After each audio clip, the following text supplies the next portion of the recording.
Well, hello there. Hello there, chat. How's everybody doing today? Ah, man, it looks like today was another stream day. Nothing really happened today. Hello, Min. Call me a lazy ass, I see. I don't know, man. Depends on what you're doing today. I mean, I did a lot of stuff. I did a lot of work today. I was driving all over the place. Let me lower the volume, sorry. I was driving all over the place today, you know, very busy. But yeah, I mean, not doing anything tonight, so we're just gonna be chilling. We're gonna be vibing. Hopefully everyone's doing well, you know.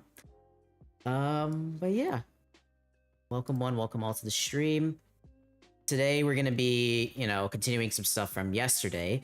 And I'm also going to be working on the website, just cleaning things up, making things look nice, pretty, and much easier for me to code. Starting the stream with some blessings. Thank you, man. Much appreciated. Alright, so, one thing I do want to cover, though, that actually popped up yesterday, that was just so fucking funny to me. Hold on. You guys, let me just pull this up on Twitter. Again, I literally just got on Twitch. I've just been so busy. Like, I don't know why I say I've been so busy, because I'm always busy. Oh my god. Wait, I'm always glad to be vibing with you guys, you know? So this person's doing this thing. Alright, sounds good. Okay, let's go into my bookmarks, and let's go into here. So, we got a small thing with a certain platform that everybody uses called Discord. Let me show you guys what I mean. Oh, right there. So, you guys ready? You guys ready for some crazy shit? And also, hello to the chat. Yep, alright, sounds good. Hey, Maddie, how you doing? Alright, so, Discord was breached 2 weeks ago. Attackers access government ID photos, contact details, payment info, and more. We noticed Discord is sending different emails. We found 2 versions. The first one, hello, we're reaching out to you because of a recent security incident, yada yada yada. An unauthorized party gained limited access to a third-party customer service system used by Discord. Some of your personal data was exposed in this incident. This may include your name, Discord username, email, and other contact details if you provided them. Limited payment information, including payment type, yada yada yada. So big boy stuff. And then this is the second email. Recent security incident, blah blah blah. And then it may include all of this stuff. Okay. Discord again. Yeah, this is pretty bad. This is actually worse than what it used to be. So let me... Do you guys know how Discord accounts are exploited? Because it's a good little foray into how auth works. Like authentication services. Oh, you gotta be kidding me. My iPad must be dead. Shit. Okay, let me just plug this guy in. Give me 1 second. Just get my charger. Fuck. Damn it.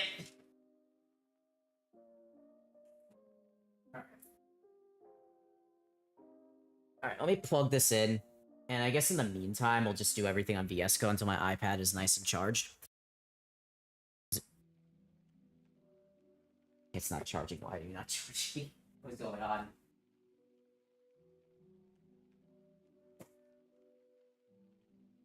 Sorry, guys. Hey, Shadow, how you doing? You caught me at the craziest time. I'm actually moving around my fucking cables because I need to plug my damn iPad. There we go. Gotta charge this up because I forgot to turn my iPad off from last night. Oh my god, I'm so far, so close. Okay. Sorry, guys. Oh man, this is the normal scuff you see. But I'm doing well. How are you doing, Shadow? Hopefully everything's good with you. Let me just sign into this thing while I'm... Shut up. Alright. The low battery, yes.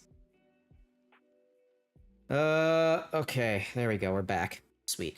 I have all the notes from yesterday as well that you guys were just, like, spazzing out on because I was just, like, yapping about some crazy tech shit. You know, that's what we do here. We know we vibe, we chill. Alright. No, not there. Okay, there we go. I almost connected my iPad to my TV because if I connect it to my TV, it just wakes up and then it just starts fucking blasting stuff out of nowhere. I'm like, oh shit. Okay, here we go. Looks like it's good there. Wait for a project to submit to be approved. Well, good luck with that, man. Yeah, I understand it's stressful. That's totally valid when it comes to stuff like that. Don't be you scuff. Shush. Oh, I'm also way too fucking big for this stream. Let me fix that. This is a stream I didn't expect I'd do, okay? Shush. All right. Here we go. All right, so let's just go over the Discord thing again.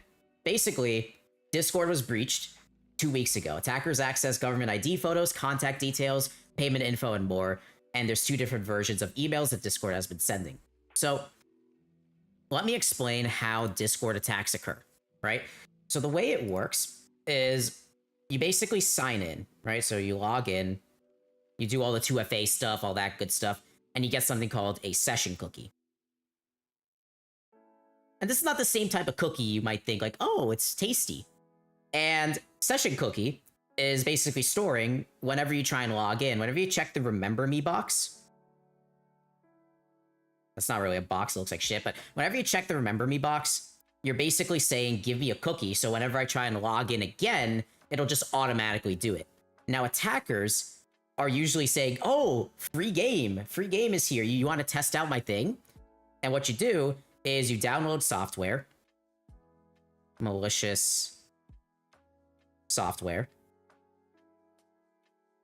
And what this does is when you open it, it'll just grab the cookies. And therefore, with the self bot, the attacker can now pose as you and just edit your account. They have access. And they can look at your credit card details, they can edit your account, they can do a lot of things. And one way that Discord can fix this is simply just by requiring 2FA for every single operation, but, you know, they haven't done that. No cookie links. Well, here's the thing with viruses. One big misunderstanding is that people think, oh, if you click a link, you're going to get a virus. And while that is kind of true, the way you actually get a virus for the most part is you download a malicious file from those links. Either it triggers a download for you or something like that. So you need to open the actual file in order for something to happen. Or they use like some weird screensaver thing that's a bug in Windows where it just auto opens, but the file needs to be opened and bypass user account control. So let's go over that real quick. So you click the link. A link is just a place to go to a web page. Right? So the web page is always sandboxed by the browser. And breaking out of the browser sandbox is very time consuming. It's very secure. Ironically, people think the browser's an insecure environment. It's pretty secure, surprisingly, with newer protocols, encryption, all that stuff. So breaking out the sandbox is tough. What they usually do is the web page has a malicious file. You download that file onto your system, and you have to open the file, and you have to do UAC, which is like, do you want to open this, run it as administrator, yes or no? And you say yes, and now it has access to your system. Uh-oh, SpaghettiOs, you're fucked. Well, you're not exactly fucked. I mean, there's always ways to basically, like, you have your operating system, right? So this is like Windows. There's ways to protect different aspects of Windows. You see, so you can protect Windows itself with Windows Defender, but other aspects can be protected by other security methods. So that's really how you make a more secure system, is to basically put multiple layers of security in front of each other. It's actually how some Linux distributions behave, because they're aimed at containerizing everything and keeping everything isolated so that whenever, God forbid, you get infected, it won't happen, basically. Okay, well, it looks like we've got an ad soon, so I'm gonna keep going for those who are subscribed. Thank you for, you know, vibing with me, but otherwise, we'll catch back in the 1 minute 30 seconds. But yeah, Min basically said my PayPal is linked to my Discord. What the fuck? You could do that? Really? I didn't know that you could link your PayPal to your Discord. That's interesting. But yeah, I mean, an attacker can get... You did. Ow. I'm rereading the Fish Mpreg. Alright, buddy. Fucking Fish Mpreg, dude. I swear to God. Why do you guys tell me about things that are just, like, cursed?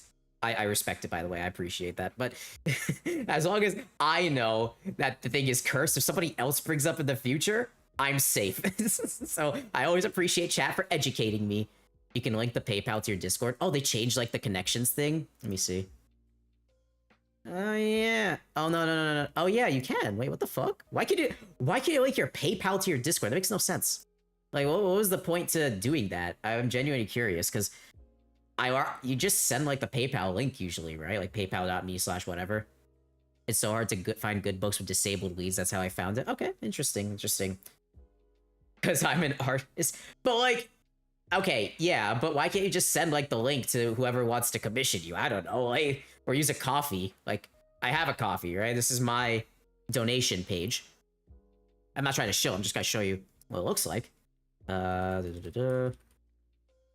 can't you just like set this guy up? I don't know. Also, if you want to give me money, then kidding. It's easier. Yeah, I'm not 100% sure because people have bought me. People have shilled me money. My model artist just sends me her link every time I get. Yeah. Or my model artist, my rigging artist, they both send me just like, you know, their email or their PayPal username, and then I just pay it that way. So yeah. But yeah, that's so yeah. I'm not really sure about the linking PayPal to Discord thing. I mean, up to you. I mean, the thing with, you know, this type of stuff is it's a little safer than you might think. It's called OAuth, right? So OAuth is a method where you, the user,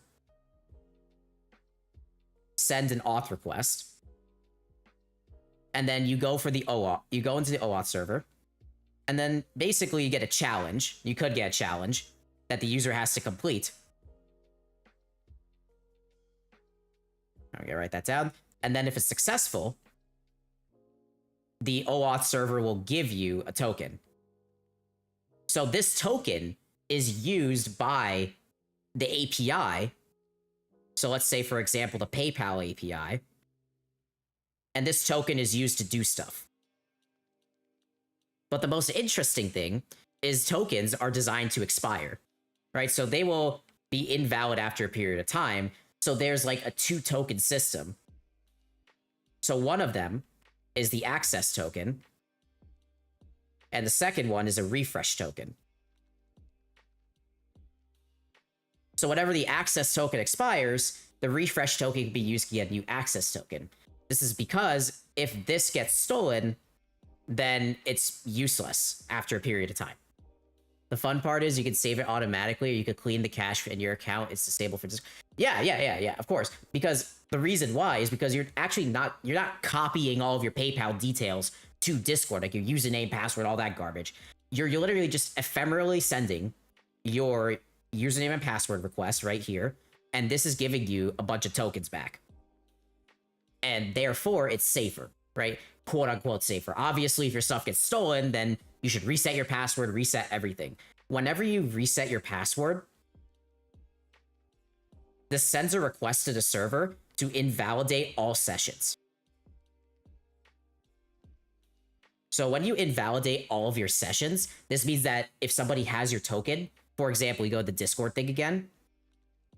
So if somebody has the session cookie and you reset your password, that session cookie is automatically expired, and therefore it's no longer useful. So let's say you feel like you got your shit stolen, then assuming it's not a bot that's completely hijacking your Discord account, you can just reset your password as soon as possible, and you'll be good to go. That's pretty much it. You'll lock the person out of their bullshit, and yeah. So that's one way to protect against it, but the best way is for Discord to make a change by requiring 2-factor authentication for every single change to their account, like the password or stuff like that.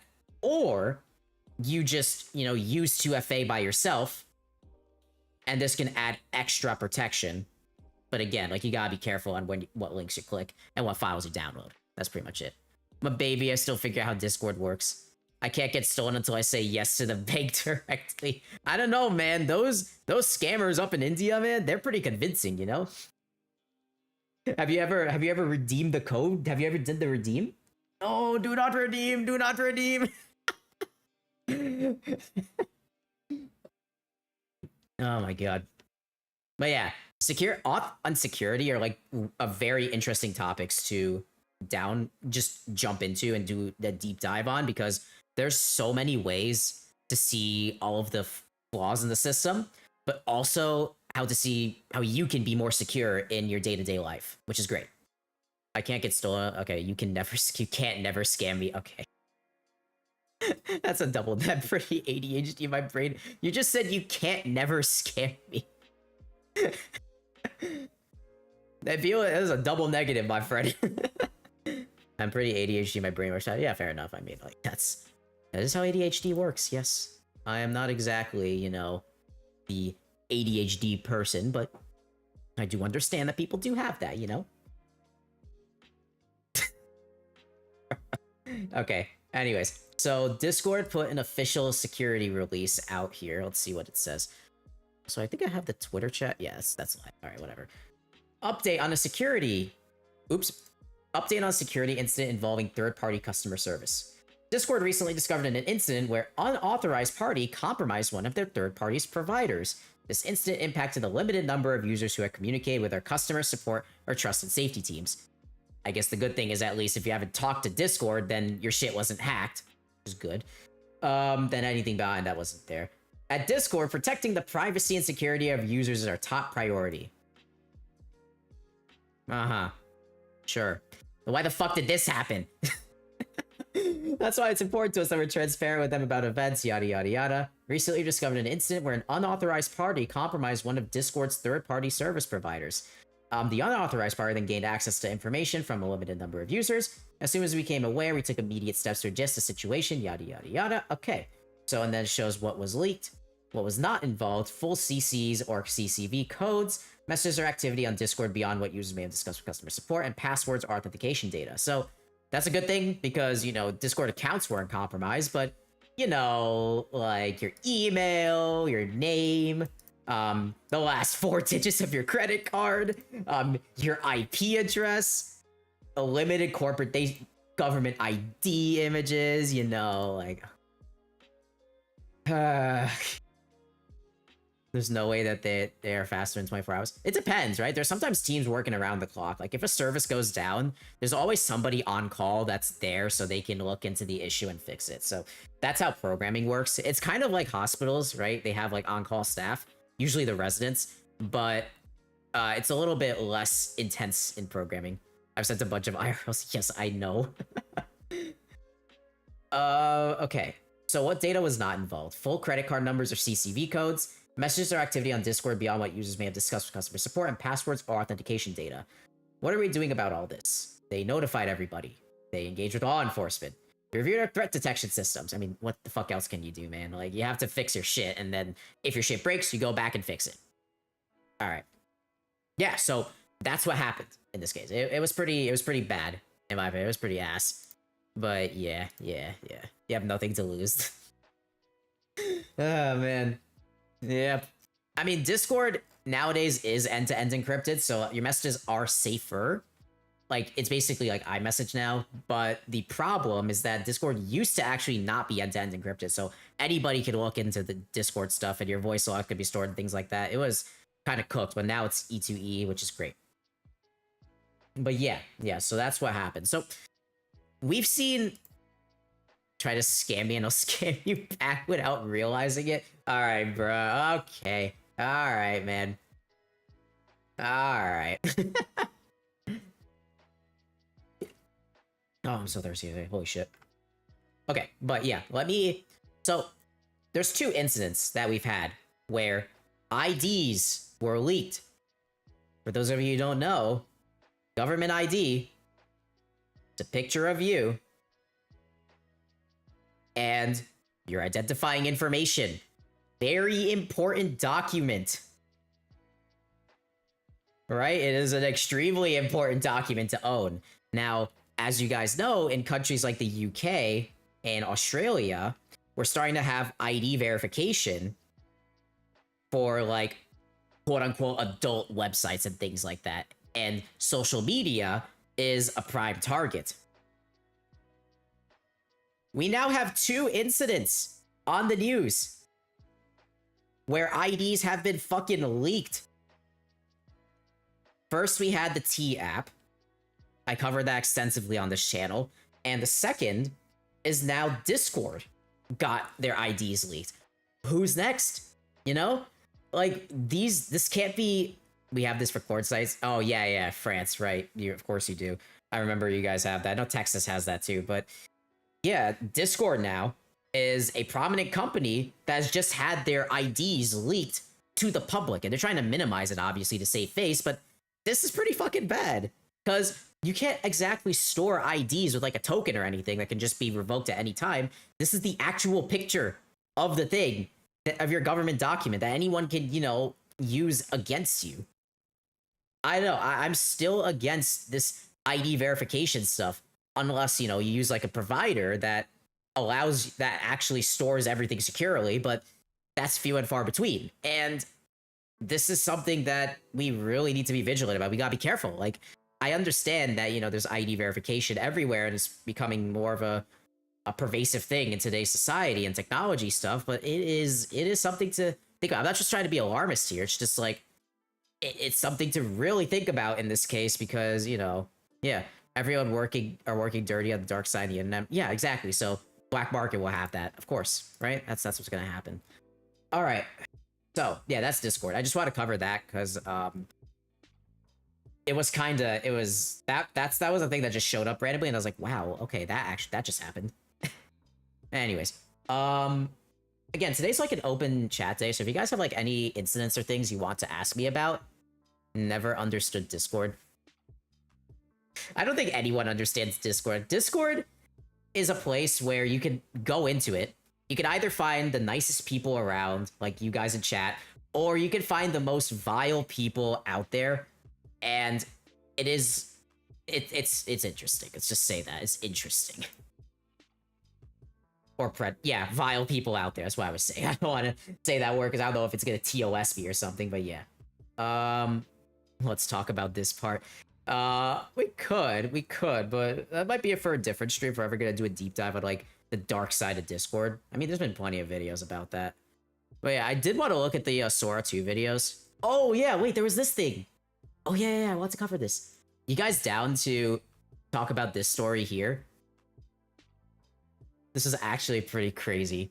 So, as you guys know, let me look up the ring. So there's something. So this is the first thing that made the ring popular.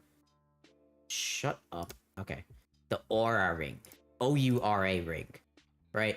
So it's basically a ring that I don't have Twitter, so I can't see any update. Well, yeah, that's why I'm showing Twitter, right? So I can show you guys all the updates. The story's finished. So this ring is basically just like a smart ring. You wear it on your finger, and it tracks like a bunch of exercise thing, you know, health and stuff like that. Some friends and I just did a stream where it ends up talking about elder abuse, no issues. What do you mean? What do you mean by no issues, Maddie? I'm a little confused. You mean like you talked about elder abuse in general, like how it can be pushed, adult protective services and all that stuff? Because I remember learning about that in FM. Oh, TOS trigger words. Okay, yeah. I don't know. I like to. I mean, I swear a lot. You know, I fucking cuss like a. I just did. I cuss like a sailor. But yeah, some really shitty nurses. Man, that's sad, man. Like, really? Why are you? Why do you act like that if you get a job as a nurse in that sense? Elder abuse in the hospital. Fuck, man. I'm so sorry for those people. It's terrible. But yeah, the ring thing. Samsung started doing the same thing with rings. Yeah. So this Twitter post is about the Samsung ring.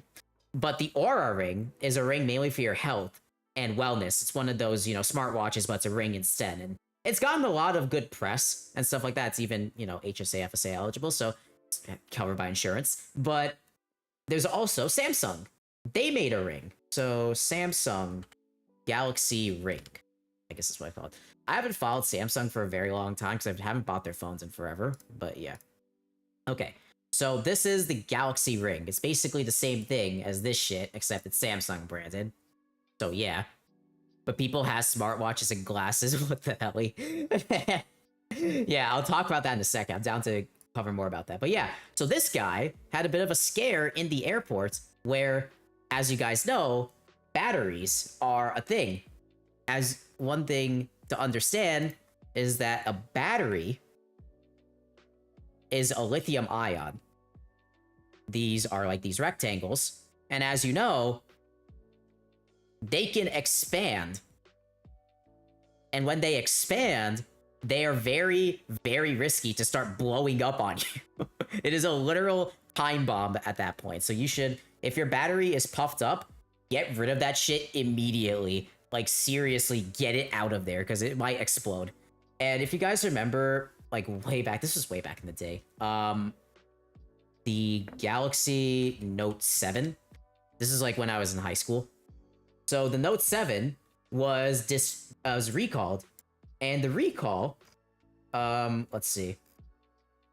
Yeah, because the battery was exploding and it just kept randomly inflating. They sent, because of some different technology in the battery, basically different contacts in the battery, they were bending, right? So whenever you had the phone, so let's open up the Note 7, for example. So this is what a battery would technically look like inside. There is the thing called the BMS controller. So this is the battery management system. And these are all of the battery parts. Let's just call it that. Okay? So the battery parts, basically, the battery was designed in such a way that these parts could bend and touch. And when the parts bent together, it caused it to inflate because there was a chemical reaction occurring. So it was the design of the phone and the battery that caused this inflation to happen. And of course, Samsung is now, you know, very, very strict about what they do so that doesn't happen again. But yeah, same thing was said about the iPhone 10, iPhone 10s or stuff. I didn't really hear about that. I know they were released in like the same year, so the Note 7 was way more prevalent, and that's why it became more of the news. But it could happen to any phone. That's the thing. And yes, woe is right, Maddie. Yeah, it was bad. Like, anyone that owned a Note 7 was immediately asked, like, yeah, you gotta recall that shit, because it can blow up. It's pretty fucking ass, but yes. So, that's what happened, and they actually pushed updates, then made the phone completely unusable for people, so they could trade it in, you know, get a newer phone, or just, like, get a refund or something like that. But yeah, it was a really bad situation. So, you can tell, let's say you have this ring around your finger, and these rings contain batteries, right? And the battery is going to expand. And once it expands, you get this guy's predicament. So, I'll answer your question in a second, Maddie. So basically, the Galaxy ring swelled up and cutting off the circulation to this guy's finger. And basically, this is what it looks like, right? So and this dude was about to board a flight as well. So he was about to board a flight with this on board. And since the ring has a battery, if you puncture the ring by trying to cut it off, it will blow up. It'll catch on fire. So you got to find out a different way to get it off somehow. Now, this will obviously require you going to the ER, getting it off in that regard. There's a whole video that this person made. Let me see. Yeah, he made a full video about it. If you guys want to watch it, I'd be down. But yeah, he got it off. And the battery was... This is what the aftermath was. You want to watch it? Okay, we could pull it up. So this is the aftermath. You can see that there's a lot of swelling. And because it was swollen, it could not be taken off easily. And yeah. So probably most of them were properly quality tested, but this one was, you know, completely cooked. Probably, yeah.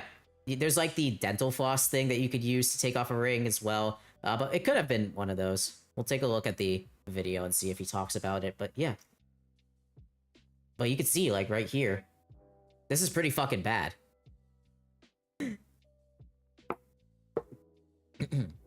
But yeah. Let's first look up. Oh my god, I can't screw my water bottle on. Alright. How to take off a stuck ring. Let's look this up first. Alright. So this looks like from an American association here. Okay. Hand care.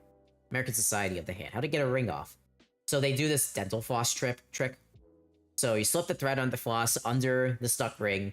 Beginning at the top, you wrap the finger with thread or floss. With the end that was under the ring, just unwrap the thread or the floss, and it'll slide off. Just cut the finger with the ring. Yeah, no, okay. That's not happening. If all else fails, cut the ring off with a ring cutter. Yeah, I don't think that is easily possible, considering the fact that the fucking battery is right there, but yeah, sure. Samsung electric ovens have been malfunctioning and causing fire. Are you fucking serious, man?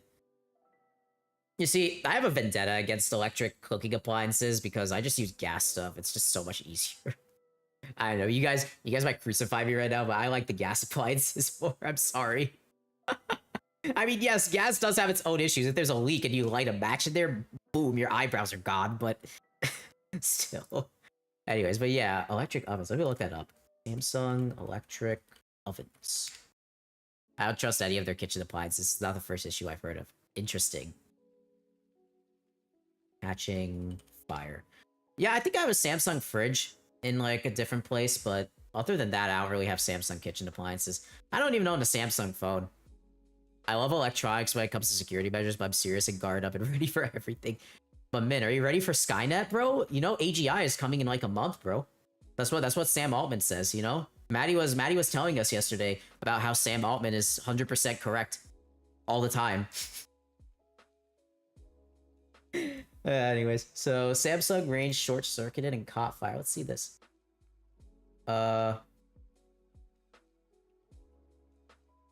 Facts. Cooking dinner last night. Suddenly, the oven produced a loud electrical buzzing that increased in intensity and proceeded to pour thick gray smoke from all openings. Oh, God. Holy shit. Samsung never recalls. God damn. This is the fucking... This dude's profile picture. Can I see it? No, I'm not gonna click on the thing. What the fuck is this dude's profile picture, man? Samsung... Oh, here it is. Here it is. Okay. 1 million electric ranges due to fire hazard. Okay, okay. Recall for 1 million slide-in electric ranges. Saw a Reddit post. It burnt the pan? What? What the fuck? Oh my god. Damn, Samsung's got a vendetta, that's for sure. Holy shit. Anyways, 300 reports of unintentional activation of the range's front-mounted... Oh, nah. Yo, so basically, the knobs were fucked, and it just auto-activated. Dude, that's crazy. Okay. I remember... Okay, story time. I remember one time I was living with roommates. Note to self, living with roommates could be a very big mistake. But I was living with roommates, and we were in the hallway at the apartment, and we smelled something. Like, is there a gas leak? So, of course, we immediately left the building and contacted someone, because, like, that's what you're supposed to do in the event of a gas leak. But we smelled, like, the stinkiest fucking shit ever. I'm like, oh, hell no, that's natural gas. So we left. And, dude, if anyone brought a match in there or anyone lit some sort of fire, it's cooked, bro. It's actually over. Yeah. But yes, yes, that is how these things work. It's terrible. Some... Wait. Further, some Samsung ranges with Wi-Fi connectivity can send users a notification via the Samsung SmartThings app to warn when a burner is activated.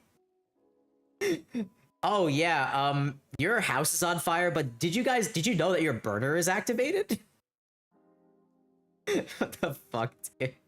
I mean, I'm sure it's a nice feature, like, hey, your burner's on, be careful, but, man... I feel like when it, you know, causes the fucking house fire, it's kind of useless to note this in their fucking article. The good thing we have in the EU, if something is happening with your tech, the generator turns off automatically and protects the others until you solve the damaged parts of it. That is true, yeah. I think Electro Boom covers this very well. He talks about, like, RCD and GFCI throughout the entire house as opposed to, like, in certain outlets. Like, in North America, we have... we're supposed to have, like, a protected outlet in the bathroom, because if you dip, like, a toaster in the bathtub, it's gonna automatically pop and shut off. That's what it's for. So, yeah. But yes, exactly. So the generator turns off and protects the others until you solve the damaged part of all that stuff. Okay, Reddit. Found her? Okay, let me open it up. Let's see. My stove... Okay, I did not... What the fuck? This was yesterday? Wait. Yo. Bro, that's crazy. Okay, I didn't think it would look like that. I thought it would look like, you know, the inside of the pan got burnt. Not the actual outside of the pan stuck to the fucking stove. Oven has been discontinued. Yeah, I wonder why. Holy fuck, that's terrible. My god.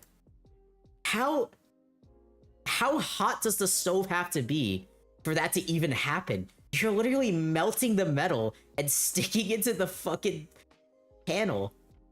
too high. Yeah, like, what the fuck? Oh my god.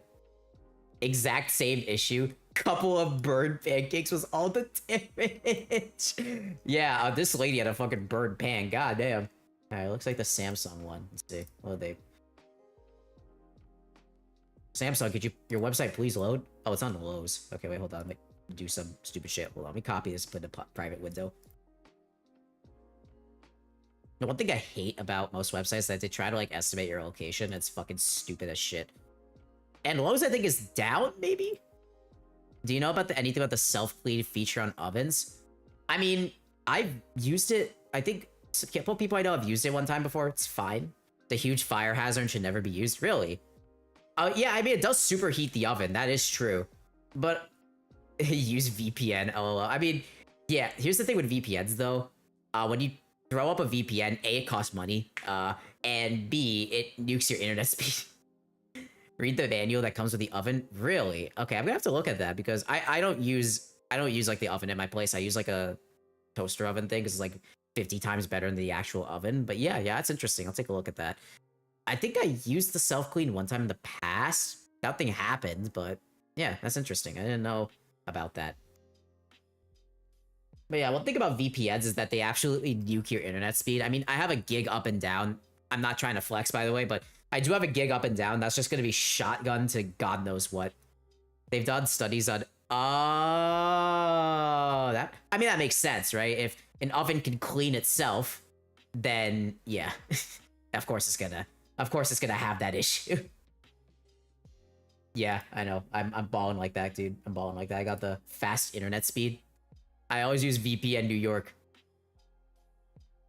Yeah, okay. Why do you use New York VPN? Wait, what the fuck? You're connected to like halfway across the world.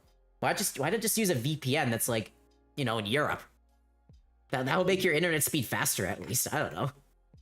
And also, for VPNs, the VPN you should be using is this one. And no other VPN.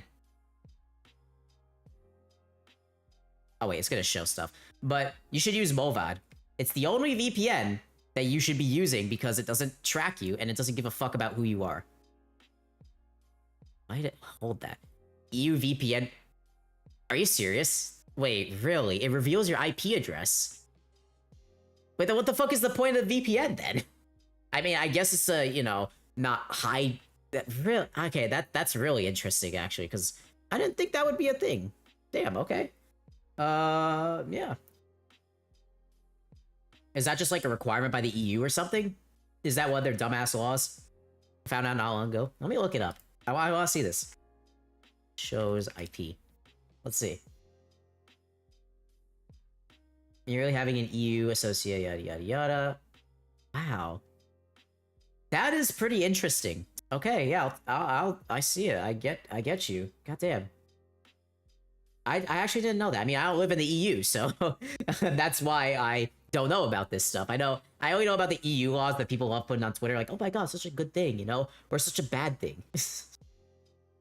But yeah, so let's look at the YouTube video about the ring. I want to see what this guy has posted. I got some notifications. The fuck did people post? In practice, I found that. Yeah, I mean, it's not gonna kill you, right? Nobody. I mean, obviously, websites are gonna look at your IP. They're probably not gonna dig that far deep, but as long as it wasn't leaked to anyone, you're chilling for the most part. Again, security is something you should take seriously, but not like too seriously to the point where you go like completely insane, you know? Okay, let's just... Am I signed into my... Yeah, I'm signed into my King Brian account. Beautiful. Okay, so do I have an ad break? Yeah, I have an ad break coming up. Okay, so we'll wait for the ad to finish, then we can watch this video. I was about to check... Why were you about to check... Why are you about to check that website, man? For personal purpose, bro. I thought you liked the AI husbandos, bro. What happened, man? What happened to that? I'm calling you out. Yeah, fuck you. A life happened. Damn, that's deep, bro. That's deep. Hopefully everything's okay. By the way, I'm not trying to fuck with you. Hopefully everything's okay. Seriously. All right. Anyways, so. I mean, yeah, life happens to me as well, right? I always do. Oh yeah, ad break started. Fun, fun. I love you, Twitch. Thank you very much for being a piece of shit. All right, but yeah, yeah, life does happen. I've had life happen to me like in the past week. It's been crazy, right? I've been like, if you guys want to hear some stories about the psych unit, obviously not too many stories. I'm happy to tell them because it is an interesting thing, you know. The psych ward. I call it the psych unit because ward is kind of degrading. You know, they're patients, right? They're patients who have mental conditions and things like that. I know Lev, the psychiatrist VTuber I collabed with, she is well aware of what stuff happens in that field, and it's one reason why I'm personally not interested in psych is because I don't know, I it's hard to stomach it, right? I refuse to use my phone for anything work related. I have an old phone I'd use for that feed. That's fair. Yeah, work related stuff is interesting. Because I'm not interested in psych either. And it's not for everybody, right? It's not for me, that's for sure.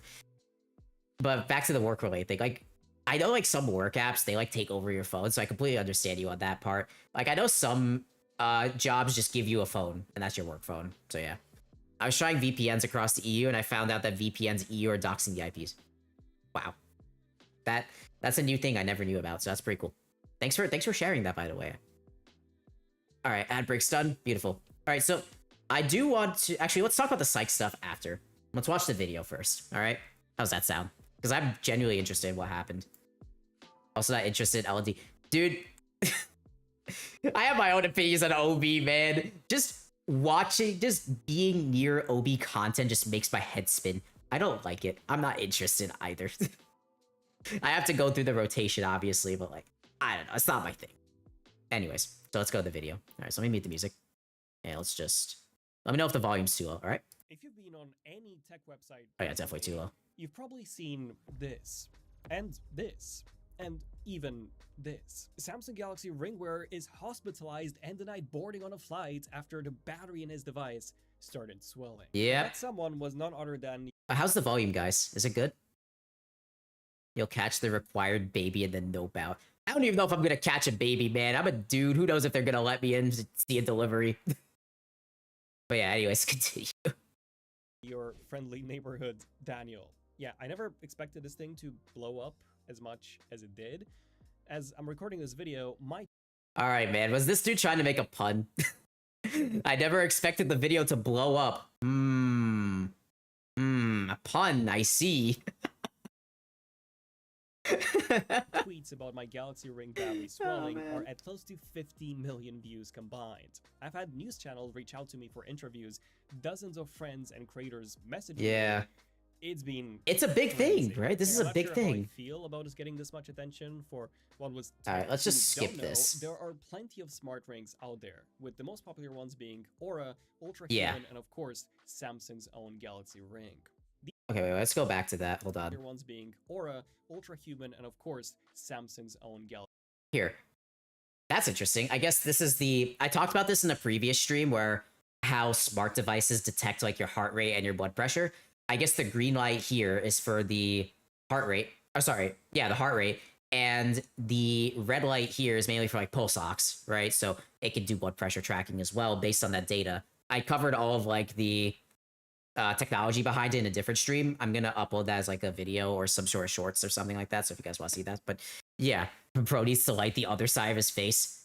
I mean, he's doing his best, man. It kind of looks aesthetic though. I'm not gonna lie. You gotta have that ring light shining in your eyes, or you can just be a VTuber like my dumbass. Ring. These rings can track your heart rate, your steps, your body temperature, even your oxygen level. Yeah, like I said. A smartwatch without a screen. Perfect for people who don't like wearing smartwatches. Now, Seaman is perfect for people that don't like wearing smartwatches, dude. The red one is for pulse ox, not blood pressure. Are they accurate? They are accurate to the degree. Obviously, getting a actual heart rate and blood pressure measurement is more accurate. So yeah, it's like you go on a treadmill, you hold the electrodes, and it, you know, checks your heart rate. It's as accurate as that, right? Maybe less because it's light, but again, going to the doctor and getting your actual heart rate done is way more accurate. And for pulse ox, it's like getting an arterial blood gas is way more accurate. But it's in the margin of error, I'd say. That's for sure. They never were accurate.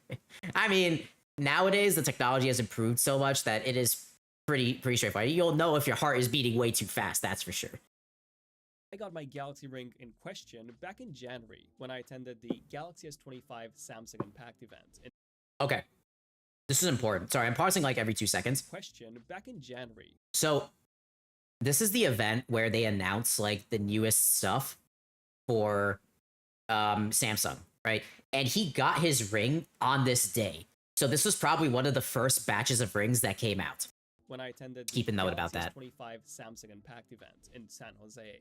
Samsung gave me the ring as a review unit, and I've actually used it ever since. In fact, you can even see it across many of my previous videos. That looks, However, after the that's first pretty much month it, yeah. or so, I've noticed that the battery life started dropping pretty drastically. At first, it would last me for around 7 days, which was the advertised battery number. But 1 month in, and it started dropping to about 2 to 3 days or so.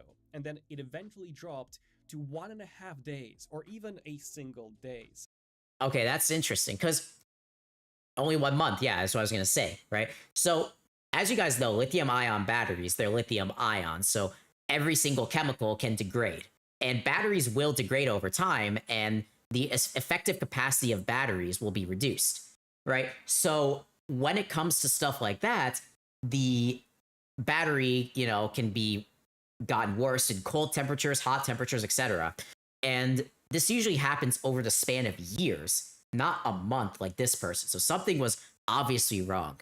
Let me read the chat here. Don't trust tech, especially the digital thing. Yeah, fair enough. I don't wear a smartwatch. I don't have any of these heart rate measurement things because I don't like them. It's not my thing. I can see nurses wear I see nurses wear smartwatches. Like, I don't want fluids in my watch. Well, it's water resistant, right? It's completely water resistant. You're not gonna have that diarrhea on your watch. It's not gonna stink it up, you know. I don't know about nurses, but I had my watch on because I was practicing and moved a lot. Yeah. I mean, that's what it's for, right? It's for fitness. So it was pretty bad. And because a ring takes extra effort to remove compared to a smartwatch, I just stopped charging it on a regular basis. Yeah, I would still wear it daily, but I wouldn't charge it daily. So a lot of the times, I was just wearing it without it being charged, as I simply got used to the way it looked, and I would only charge it every 2 to 3 weeks or so. Okay, At one yeah. point, I even went for a full month without charging it. So basically, this dude was wearing a dead ring on his finger. Like, quite literally, he just was too lazy. I'm like, I don't want to charge this thing before I go to bed, so I'm just gonna keep wearing it. Like, all right, bro, like, seriously?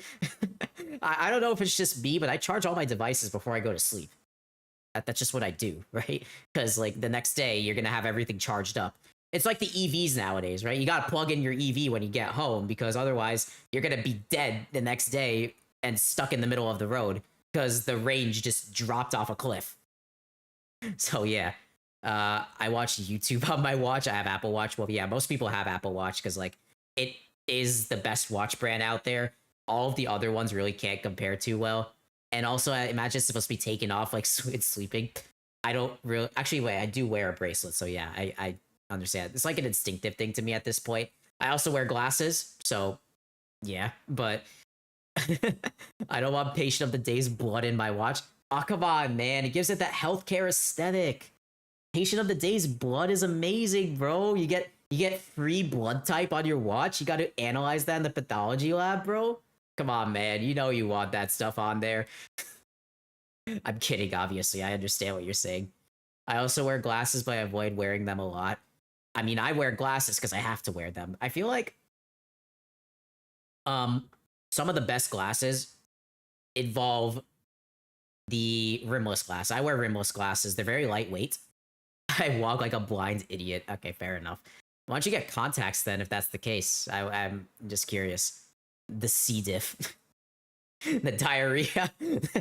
I was in the psych unit, right? And we were walking by some rooms, and my attending said, "Oh yeah, I smell C. diff." I'm like, ow. I mean, I smelled shit, that's for sure, but I'm like, how the fuck do you know if it's C. diff or not? She's just like, oh yeah, I know. You figure it out as you go through internal medicine. I'm like, oh Jesus. But yeah, apparently you can actually smell C. diff. I don't know. Is it C. diff sweet? I don't know. Apparently, yeah. I guess I'll find out when I go into the rotation, but yeah, apparently C. diff smells different. If you guys don't know what C. diff is, it's basically a bacteria. Whenever you take too many antibiotics, C. diff comes along and is like, oh yeah, I'm going to do stuff. And it's gonna make you start having watery diarrhea. And it's gonna smell bad. And you gotta clear it out with fucking vancomycin. Because why the hell else would you not clear it out with that? Bro, please. The poopy, yeah. Then it smells different. And it smells different, yeah. I mean, usually the question stem, it asks like, hey, the patient, you know, took a shitload of antibiotics, they had an infection, and now they're having diarrhea. What's the effective organism, or what's the toxin that's causing the diarrhea? Because for some fucking reason, we need to know the 2 different toxins of C. diff. Sorry, I'm just raging a bit right now. But we need to know 2 different toxins of the C. diff. But yeah, even the blood smells. The diarrhea is not bloody with C. diff, my friend. That is not there. Bloody diarrhea is actually due to a lot of causes. It could be through bacteria, and mostly like if you have some sort of like traveler's diarrhea. Sorry, not traveler's. You get entamoeba in your liver, that will cause bloody diarrhea as well. Even the blood smells, but yeah. Okay, let's continue with the video. Well, fast forward to the Galaxy Z Fold 7 launch, and that's when I started using it regularly again. But my man really just said the Z Fold 7. That's crazy, bro. Yo, how many people in here say Z instead of Z? I want to know. Let me just continue the video, though. When I first charged it, after a few weeks of not charging it, it didn't want to power on. I left it charging for an entire day, and still nothing. That thing was dead. Then I left it for another day to charge, and it finally powered on, and I was able to use it again. Replacement ended up having the same battery issues again. So at that point, part of me was thinking that maybe this is some sort of firmware issue, and that Samsung would fix this soon. So I started using my Galaxy Ring again, even though it did discharge in just like a day or a day and a half. So fast forward to September the 20th, and I was on my way to the Snapdragon Summit in Hawaii. I charged the Ring before my— Yo, bruh. Who is having a tech conference in Hawaii, bro? What fucking bougie ass money do these guys have, man? Damn, bro. That's crazy. Hawaii? What the fuck? What are they doing in Hawaii, bro? What are they doing? Influencer? No, it's a tech con, basically. I mean, yeah, this guy's an influencer. I read Huawei instead of Hawaii. Maybe you are dyslexic, who knows? I'm just dyslexic. You admitted it before. I don't know. But yeah. Hawaii. I was on my way. God damn, that's expensive. In Hawaii. I charged— Wait, hold on. Here's the hotel that he showed. Oh, okay, well. After, the Galaxy Ring was on my finger pretty much dead, which is an important detail. That is C-suite guy on a free vacation. I used it outside in about 28 degrees Celsius, so hot, but not crazy hot. I also used it in the— basically, you go to tech conferences, right? There's Apple tech conferences, for example, and Samsung, AMD, Nvidia. They do invite YouTubers out to these conferences because, if a YouTuber thinks the product is good, they get free press. And obviously with Apple, if somebody ever speaks negatively about Apple yanks your right to go to a conference. So in my opinion, if you have a YouTuber who ever goes to like one of these Apple conferences and then talks about the iPhone, then you know that they have some sort of bias, right? Because they want to keep going to these conferences and getting that content. So in my opinion, you should get reviews from those that, haven't gone to those conferences or that sort of stuff. Just specifically Apple. It's not due to any other brand, right? Other brands are okay with critical people coming there, but it's mainly Apple that's weird like that. So I'd be wary when it comes to Apple products. And of course, you could just go to the store and test it yourself. That's probably the best way to see, like, is the new phone good, So or you can watch my previous stream where I talked about it. But yeah. Pool, and also while swimming in the ocean. Now, I know some of you have said, oh, you should not have done that. That's actually all fine. In fact, the Galaxy Ring is IPX8 water resistant. Okay. That's up.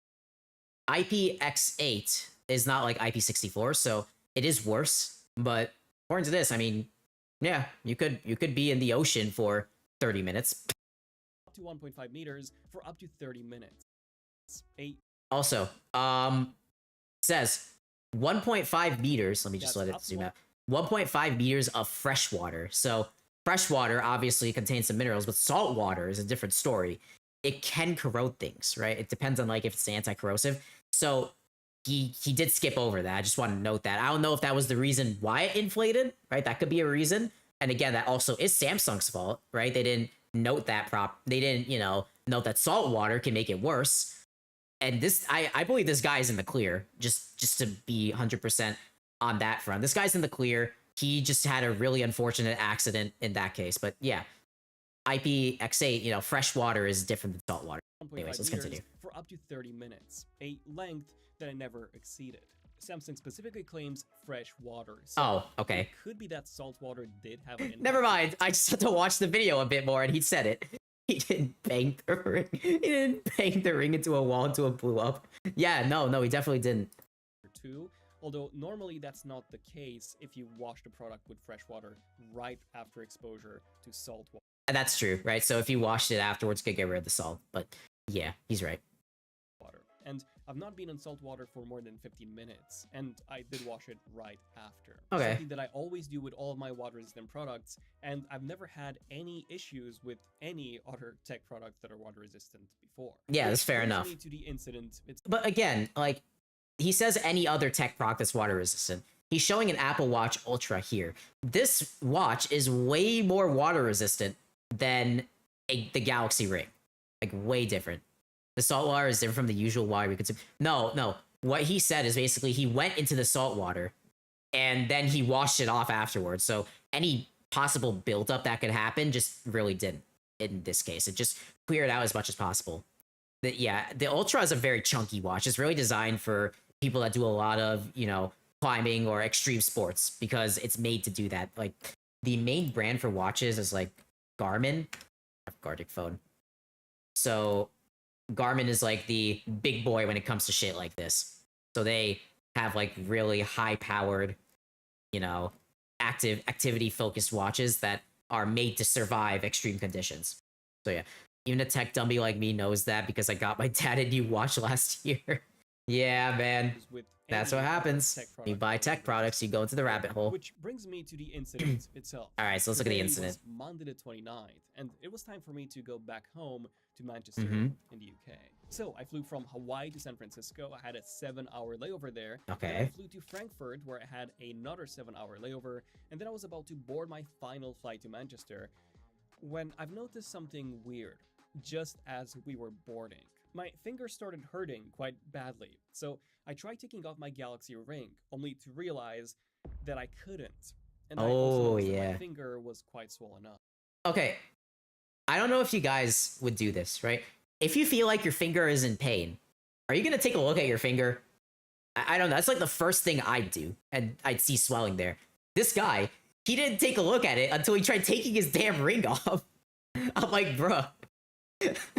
Really? That's the first instinct you have. If it was my finger, yeah, I'd be like, yeah, I'd look at it and see like, yo, what the fuck is up here? And I'll try and take it off at the same time. But yes, I have a small watch, and thank God I didn't get into the watch rabbit hole. Dude, it is big. It is a massive rabbit hole. Yet, of course. Of course you say yet, man. But yeah, that is something. So I have a theory. I have a small theory with the watch now. So he mentioned that he had multiple flights, right? So the watch could be the watch probably has a structural defect. Oh, sorry, the ring, not the watch. Sorry, the ring has a structural defect.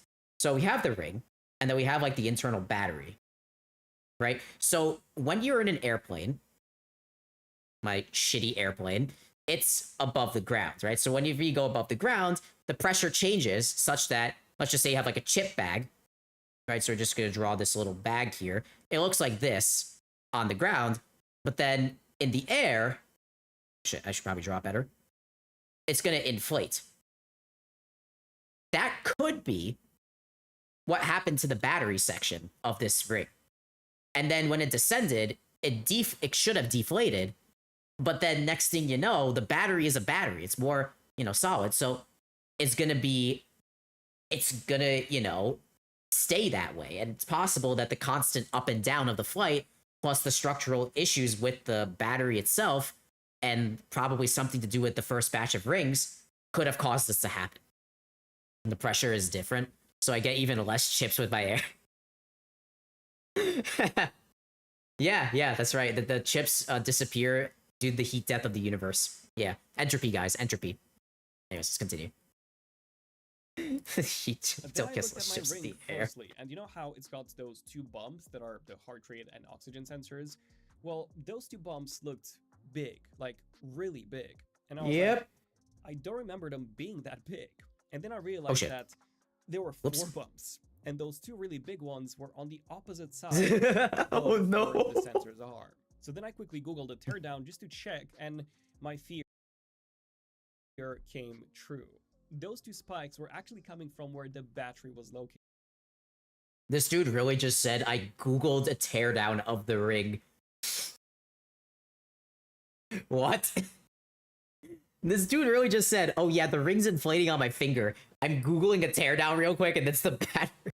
That's like the most tech thing anyone would... That's like the most tech-coded thing anybody would do, man. That's kind of crazy. Which made me immediately realize that I was experiencing the battery swelling in real time. That happening to my ring that was stuck to my finger was honestly quite scary, since I just could not take it off. And I could also feel it expand. Like every few minutes, it would constrict my finger. Oh my god. So it was getting worse. Spikes that were made out of short plastic were holy digging shit. into my finger more and more. So I went to the bathroom. I tried using water and soap to take it off. See, man, he did use the soap. He tried. Which I know you're not supposed to use water on an expanding battery, but water was also like my flight was boarding. Dude, in that case, fuck the flight, go to the ER. Like Maddie said, go to the ER, man. What the fuck are you doing? No. And I wanted to get this thing off quickly, as it was hurting pretty badly. But sadly, water and soap didn't do anything. If anything, it made the battery swell even more, so it was even more painful. And that's when I posted a tweet about it, my first tweet. I tagged Samsung's accounts because I was hoping that maybe they knew of, I don't know, a simple trick to quickly get it off my finger. But when I saw that the response was not really helpful at all, I just went to the airport gate staff and I told them about what was happening, because I was worried about what would happen when you use your own saliva in mid-air. Like I wasn't sure if the pressure would expand the battery even more. It would expand the battery even more. If he got on that flight, that would be a hazard. A huge hazard. Would most definitely expand the battery more in this case. You could use your own saliva. Again, this is like a, it's an electronic ring, so it's a bit more intricate than that. I mean, if you had like a normal ring, it might be possible. But yeah. I want to see how they got it off, though. Dry finger, or even worse, start a fire, which would then start a fire. Possibly put the lives of everyone on the plane in danger as well. So what I did was I asked the airport staff for a nurse or doctor to come and see me to help me remove the ring from my finger so that I could then board my flight. The staff then immediately called the captain, as legally he had to be informed too, and the captain said that indeed I would not be allowed to board the flight unless I would be able to remove the ring from my finger, as of course, cause an in-flight emergency. No shit. Told me that unfortunately there was no medical staff nearby. Okay. Whatsoever. Wait, really? So, okay, so there was no medical staff in the airport. Are you serious? That's a thing? I'd expect that there'd be some sort of first aid at an airport somewhere. I don't know. That's interesting. I mean, not nearby. Yeah, I guess nearby might be true. Now, let me look this up. Is there nursing staff at an airport? Oh, airport nurse. Okay, flight nurse. Okay, they do exist. Okay, gotcha. It's like O'Hare could take one. Yeah, okay, that's fair enough. Yeah, it could take a while. So, yeah, that's good phrasing. To go to the airport clinic instead, as this airport clinic. Okay, yeah, I should probably keep watching the video. A medical emergency, and that's what I did. I went through passport control. I exited the airport and went to the airport clinic, which took about 30 to 40 minutes, if not even more. Wow. So it took 30 minutes while the battery was actively swelling on this person's finger. Jesus Christ. That's crazy. Yeah, not ideal when you've got a ring on your finger with an expanding battery. I got to the clinic, which was actually closed. They should have had him take a car. They should have. Yeah, I agree. The clinic was closed, bro. I'm not even kidding. It closed at 4. And there were only 2 nurses on site. You're fucking kidding me. Hospital. Again, Not ideal when you've got an expanding battery. Yeah, no on your shit. finger that was hurting more and more Oh every my minute God. that passed by. So I took an Uber to the nearest hospital, and once I was He took an Uber. Okay, wait, actually, that's fair because like an ambulance, would not. I mean, an ambulance would work too, but Uber to the hospital is crazy, bro. I told the staff what was happening, and in a few minutes they brought me some ice to bring down the swelling and some sort of oil/lubricant. Okay. And yeah, the ring actually came off very easily. Okay. So what they did is okay, that's a good thing to know. So they used the lubricant instead, like Maddie previously said that they just used the lubricant that worked. So yeah, that's the end of it, I guess. Like to take it off, you just bring down the swelling and then you pop it right off and you're good to go. Very lucky that this did not blow up. Holy shit! Because like, if we add it, right, use olive oil. Something, probably they use like some sort of oil lubricant or something like that, but basically, so we have, first we are going through security. That's probably like what, 30 minutes? And that's when it started, right? And then we go to the gate. So that's like another, what, 10, 15 minutes to walk there. Then we had the conversation. And this would obviously take some time as well. So we're just going to put ... based on the length of the conversation. Then we have Then we have the walking back to the clinic, which was, he said, 30 to 40 minutes. And then he said he took an Uber, which, depending on how it takes, heading back to sleep, okay, see you, man. Nice. I see you on the stream. Have a good one, man. I always appreciate people popping on. All right, so then the Uber took about probably 5-10 minutes to drive there, and then they got to the ER, which they took it off. So that is over an hour of time that this battery was swelling on this person's finger, which is kind of fucking crazy. The ER injuries are always curious with when two adults get stuck together. When they use the super glue or something. They probably did. Oh my god. Oh, that's pretty funny. The whole process took about 5 minutes. So, no, I was not hospitalized like some articles were saying. All right, yeah. That I was hospitalized. All I said was that I was sent. I saw a skit of that, bro. As an emergency case. And with that, the ring was finally off my finger, and I could immediately see the swollen battery, including the 2 spikes caused by. Dude, that is crazy. Which were holy shit digging into my finger right before. Which brings me to part 3 after the incident. With the ring off my finger, I went back to the airport, and the lovely staff booked me onto the next flight to Birmingham, as there were no more flights to Manchester that day. And while I was on the flight, Samsung called me. They asked me how I was doing, what happened, and they asked me how I was doing, what's happening. Yeah, you don't want to get sued. Also asked me if I could give them the ring to investigate further, to which I said, sure. They've also asked me if they could do anything for me, to which I've said if they could cover my overnight hotel stay in Birmingham and also arrange some sort of transportation for the following morning back home to Manchester, that'll be great. And yeah, they've happily agreed to that. That morning, a Samsung employee came to my hotel, collected the ring from me and the case, and shortly after, a car was there for me to take me back to Manchester. And after more than 50 hours of flying and Jesus, traveling, man, that's crazy. I was finally back home. And that was pretty much it. I had one final chat with Samsung shortly after, who told me that they will keep me updated on any findings from the investigation, which I'll, of course, keep you guys updated as well. So, in conclusion, I do think that this whole case has been blown out of proportion quite a bit, because I was not hospitalized. I was also not injured, and apart from a few... we got an ad break soon, but yeah. So, that's interesting. Yeah, he wasn't hospitalized, he wasn't injured, thank God, which is great. But yeah, we're getting into the age of digital wearables and technology, like AI and these sort of rings, where it's a new frontier, right? So we don't really know how to handle this stuff. And that's the problem, right? We have this issue where we need to handle these new technologies. We need to figure out what to do in certain cases that simply didn't exist. Because if this was just a normal ring, there was no battery, it would be way easier to take off than, what just happened here. So that's something to think about for sure. For sure. All right. Marks on my finger, which I'll just go through this section pretty quickly. Days. The biggest loss has really been my missed flights, and I guess all the stress coming out of that, and the whole incident. Oh, and I wonder also what they would have causing a tried if it 40-minute didn't delay work. for all the passengers.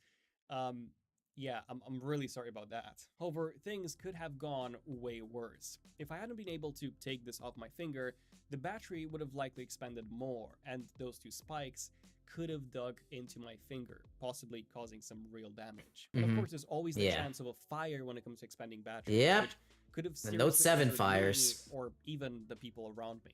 Thank God nothing like that happens. So what should you do if your smart ring's battery starts expanding while it's on your finger? Well, first of all, I would say don't panic. Try and find some oil to basically... Yeah, turn like that Min off was saying, the immediately. oil as Don't well. use water and soap. I basically had no choice as my flight was literally boarding. Now, if you cannot take it off and you need to have it cut, make sure that it's not cut where the battery is. As That's that like, can start to be that salt water. Oops. Happens. So what should you do? Try and find out if you cannot take it off and you need to have it cut, make sure that it's not cut where the battery is. Yeah, that's a good point, right? So Maddie just asked, what would they have tried if lube didn't work? They probably would have just did what he said. They tried cutting it off where the battery wasn't located, because the battery's only on one area of the ring, right? So they could cut it off safely in that case. It won't blow up if you try to cut it off in that way, you know?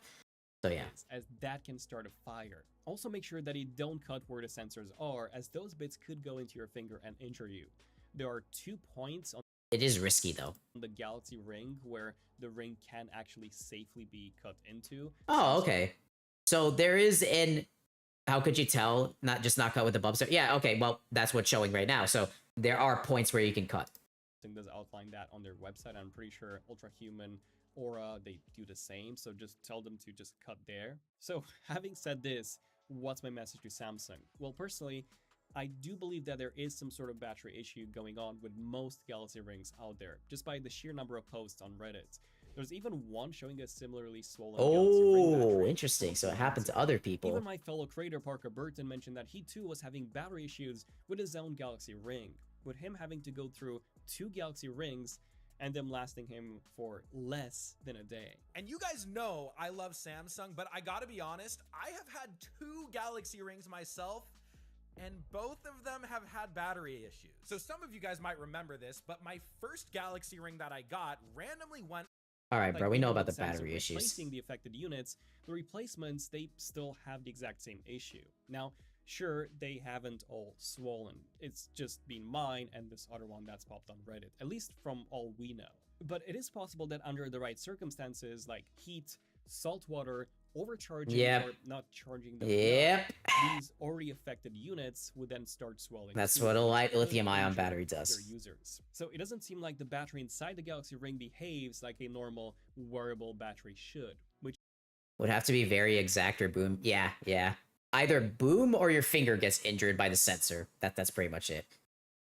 I do think is why Samsung should look into all of their Galaxy Ring batteries again. And They should. issue They a really major should. Replacement program. Yeah, Replacing all they of the really rings should fix this. with truly fixed ones. Look, I don't think they should discontinue the Ring because I think it is a good product for people who don't want to wear a smartwatch. It is a good alternative, so I do hope to see a second gen.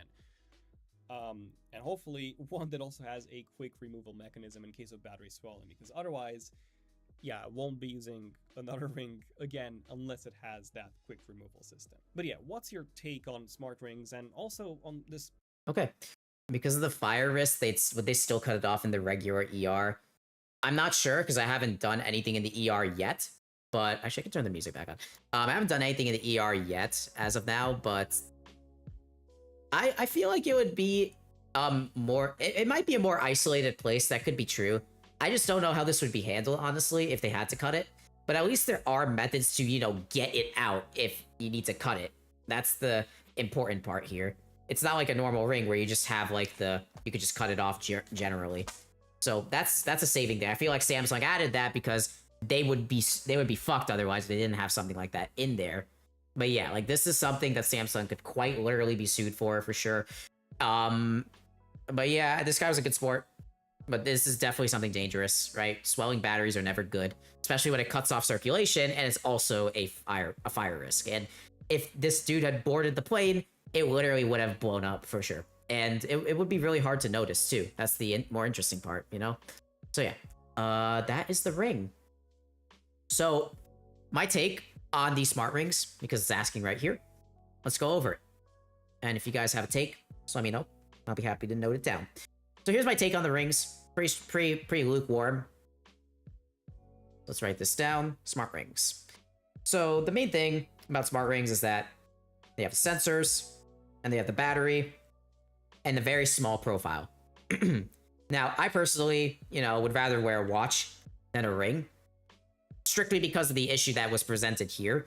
And also, a watch is better, in my opinion. It's more fashionable. I don't really see the appeal of smart rings. I guess, like, imagine if, like, it's your wedding band or something, like the smart ring. Imagine, like, you're married, and this is the worst version of permanent jewelry. Yeah, right?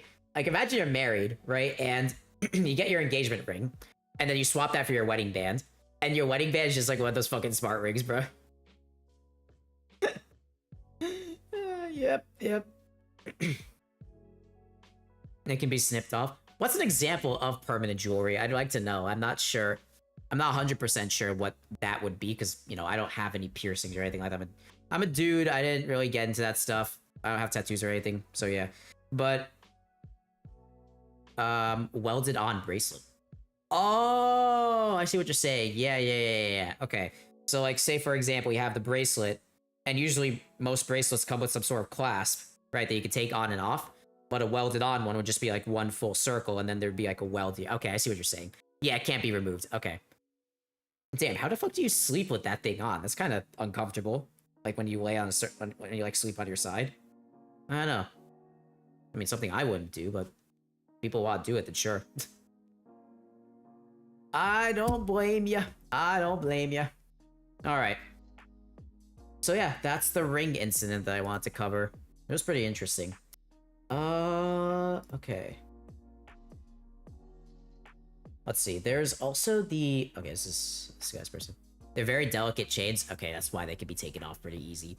So I guess since they're delicate chains, they aren't as intrusive when sleeping, but yeah, it's kind of weird in that case. Alright, so let's go back. This is the NPM attacks. This is the website on the vape. I covered these already. Oh, yeah. Yeah, you want to see the Sora 2 thing? I'm gonna search Sora 2 Sam Altman. Toilet. This one's so stupid. So here's Sam Altman. This is actually so stupid. I'm a CEO in a porcelain spa. Skibadoo, skibada. Yes, that's me. Running AI from the back. Can't stop. Head above water. Flush that tune. Everybody bouncing. Sam in the room. Skibadoo, skibada. I'm a CEO in a porcelain spa. Skibadoo, skibada. I saw this on my feed. You have to see it now too. Fuck you.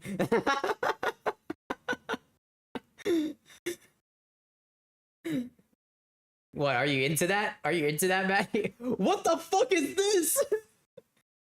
What? Yo, why the fuck did they make Sonic Empreg? Oh, hell no. Okay, where's the audio? There is the audio. Okay, thank fucking God. Yo! Bro, nah. Okay. Fuck no, man.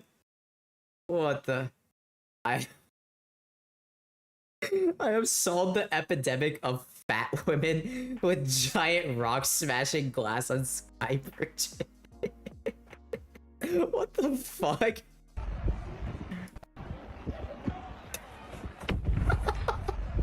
What is this video, bro? Don't worry, our glass is solid as a rock. Alright, bro. A fat woman. Giant rock. Is this like a trend or something? Scams made easier with Sora too. I'm committing to invest $100 million into Magic Path AI. It's the best tool I've seen for bringing artificial intelligence and design together, and I think it's going to... Right here in my office, I want to share something exciting. I'm committing to... So, yeah, there's another thing with Sora that I didn't really cover, is scams. So there's like a Sora watermark remover. So, yeah, these things are here. Off. So, basically, you see the watermark on Sora, like this thing here. So there are sites now that you can remove it, and next thing you know, to old people on Facebook, this video seems legit. I remember Zero X was here yesterday. He was saying like, "Oh, Facebook people will get got by this," but yeah, yep. All right, so let's. I think most of these are just Sam Altman, but then again, I searched Sam Altman, so let's see what Sora 2 itself has. That'll go to the website. I promise. I promise. Were the boomers really noticing? That is true. That is true. I mean, yeah, they probably don't even know what the watermark in Sora means, to be honest with you. Putting the Sora 2 watermark on real videos. Alright, man, that's pretty funny. What's this? Keep your hands on the wheel! You almost wiped out 3 cars back there. Put it in park now. I'm sorry, officer. I just... Don't move. Latch is locked. Open it right now. He's just southbound, weaving through traffic, 88 miles an hour. Out of the way! Mamma mia! We are live over Interstate 75 where that red go-kart driven by the man known as Super Mario is still running from troopers. He's in the center lane right now, weaving between... Look at that speed, my friends! The copies are getting... He has a Twitch stream, bro. Yo, Mario, I didn't know you fucking drifted like that, bro. What the hell? Oh, like a Goomba back there. Chat, you seeing this? 99, 100 miles. Mamma mia! Keep your hands... It would be sick. It would be. It's pretty funny though. Oh my fucking god. It would be kick. Oh, okay, I just said sick. Never mind. Kick is for illegal activity. Who knows, man? I mean, yeah, that is what kick is mainly for. You're not wrong, actually. A man trying to cancel his Adobe subscription. Okay, that's something else. Let's see. I think there's a lot of... Okay. I grow aware of the insipid garbage influencers and OpenAI employees. Alright, here's what the... Alright, fat obese woman holding a giant boulder over her head, standing over glass. Fat obese woman holding a giant boulder labeled capitalism over her head. Fat obese trans woman holding a... What the fuck? What is with the fat obese women? What? Okay, I guess this is what it is. Hold on, let me see.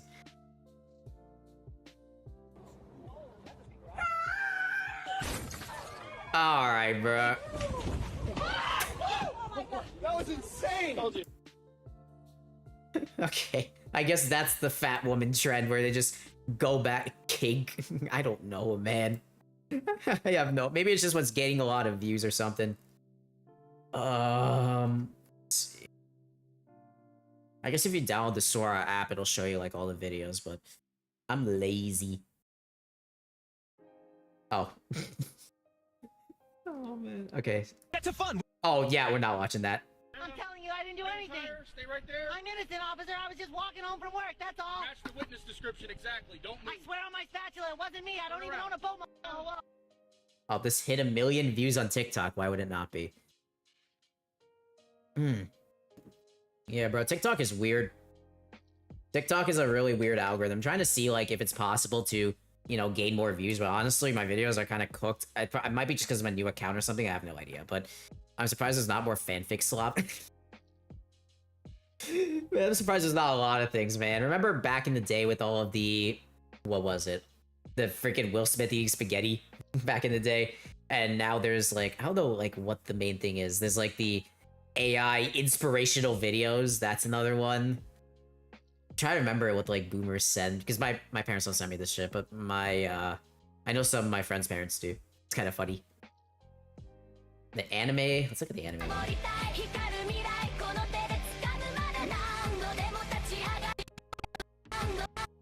Is she pregnant? Wait. I'm not going crazy, am I? Why the fuck did it generate her pregnant? Why is there a doctor and an elf? All those women. Wait, what? No. What? Oh. Oh, yeah, you're right. Oh, I didn't even catch that. Holy shit. You're right. Okay, what's the translation say? Oh, isekai gynecology. Okay. I'm gonna forward this to Psychic. Let me forward this to Psychic. Where is he?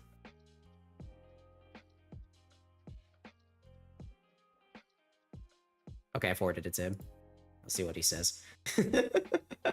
I mean, he was asking, like, yo, where's my OB guy in VTubers at? Bro, isekai gynecology, bro. That's fire.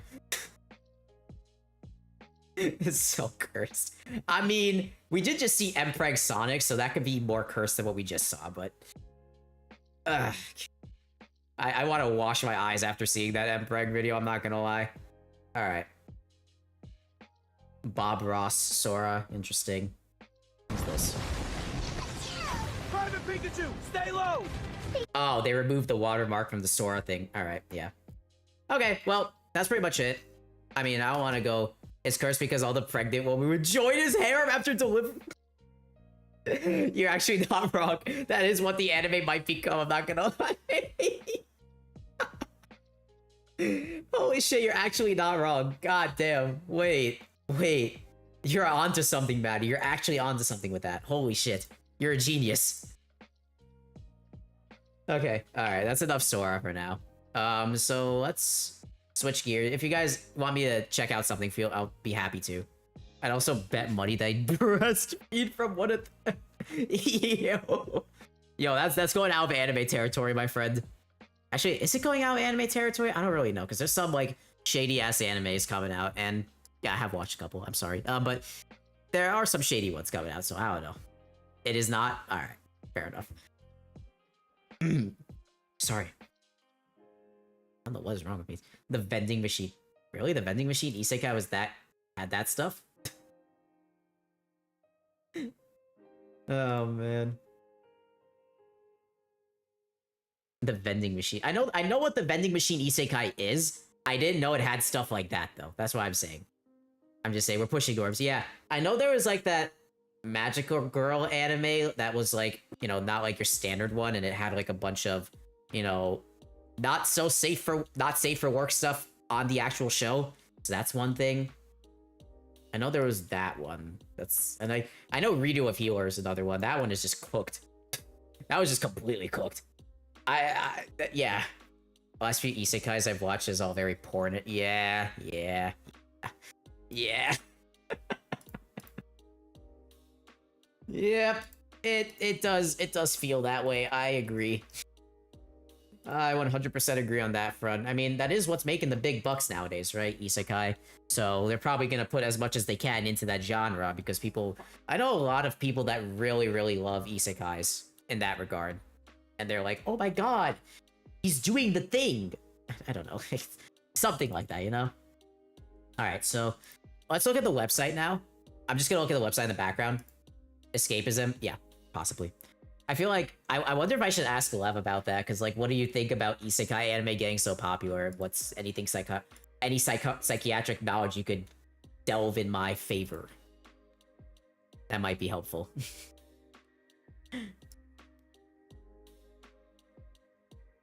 Alright, let's see. Oh, he replied.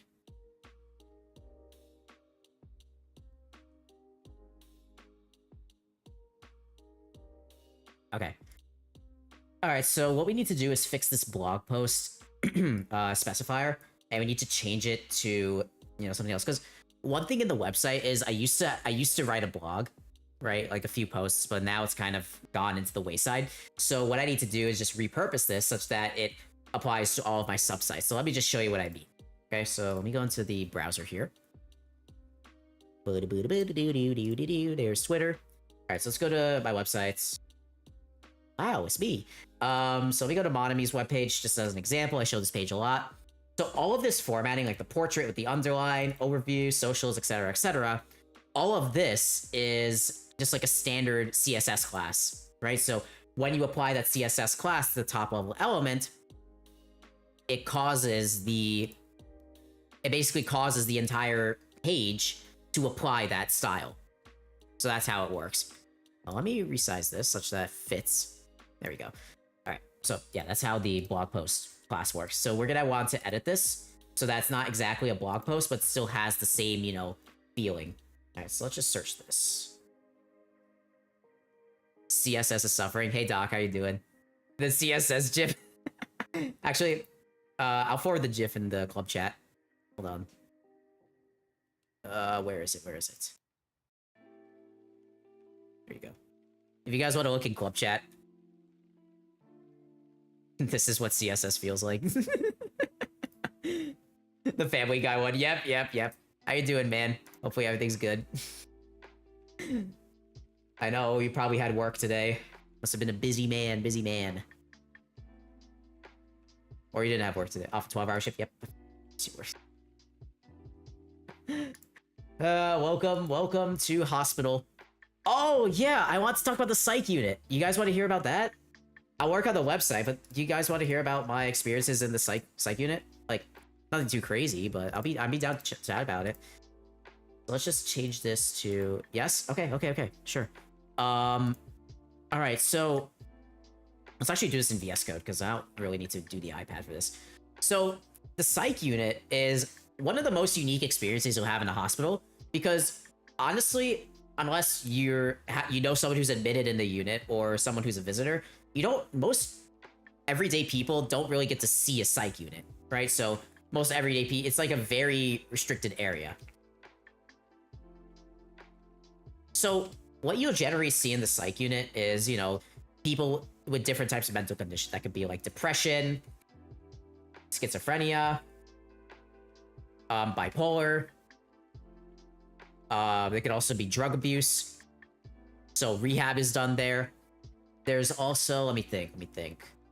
That's really it. That's what I've seen. Like most of the diagnoses are like bipolar, depressive, psychosis, schizophrenia, something of the sort.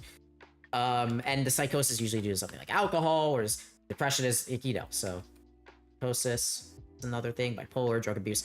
So yeah, I've seen patients of all of those categories. Now, in a psych unit, basically all doors are locked. And this is because, you know, it's safety for you, the healthcare practitioner, it's safety for the patients so that they're in their designated areas. But the main thing about the psych unit is elopement, right? So I've had a few patients when I leave the unit, right, to go to lunch or go home or something, sometimes they try and run out. Like they try and ditch the unit because, you know, they're like, I want to get out of here. They try and run to the door and just dash out of there. I'm like, holy shit, okay. I didn't know that would actually happen when I was there until I actually saw it. Like, god damn, this is some real shit, guys. This is some real shit. So yeah, elopement is another thing. But yeah, like psych is a very, very interesting field because I talked about this with Lev last week, but the main thing is that people are, you know, people have mental conditions. They can't leave AMA and like, yes, that's right. I mean, AMA, let me just check what that means for a second. AMA, medical acronym. If you want to elaborate what that means, just for the... Oh, against medical advice. Yeah, thank you. Yes. A lot of the patients in a psych unit are mostly involuntary admissions. So they get admitted involuntarily. And again, it depends on the admission, right? So you could either have a voluntary or an involuntary. So that's like, what is it called? 2PC, right? So 2PC is involuntary. So voluntary, you can leave at any time. Like, it's up to you. You check yourself in, you can check yourself out. Involuntary, you need to have clearance to leave, basically. And once you're cleared, then you can leave. And you have, like, a window in when you can leave the unit. Otherwise, you're stuck there for, like, another day or so. So, yeah. So, yes, you can... So, AMA, I assume, would really apply to the 2PC cases as opposed to the voluntary cases.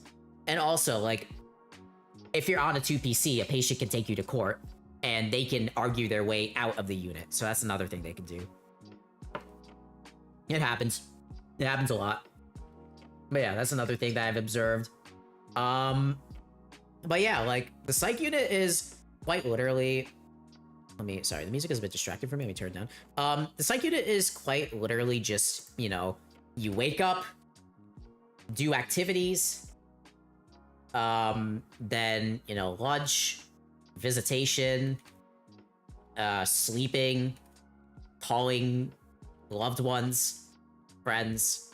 Like, they have, like, a phone there. You're not allowed to bring your phone. It's actually to the point, like, if you have, like, an insulin pump, for example, you're not allowed to bring that in because it has, like, device stuff that can be harmful to other patients. So you have to have, like, an endocrinologist monitor you when you're in the psychiatric unit.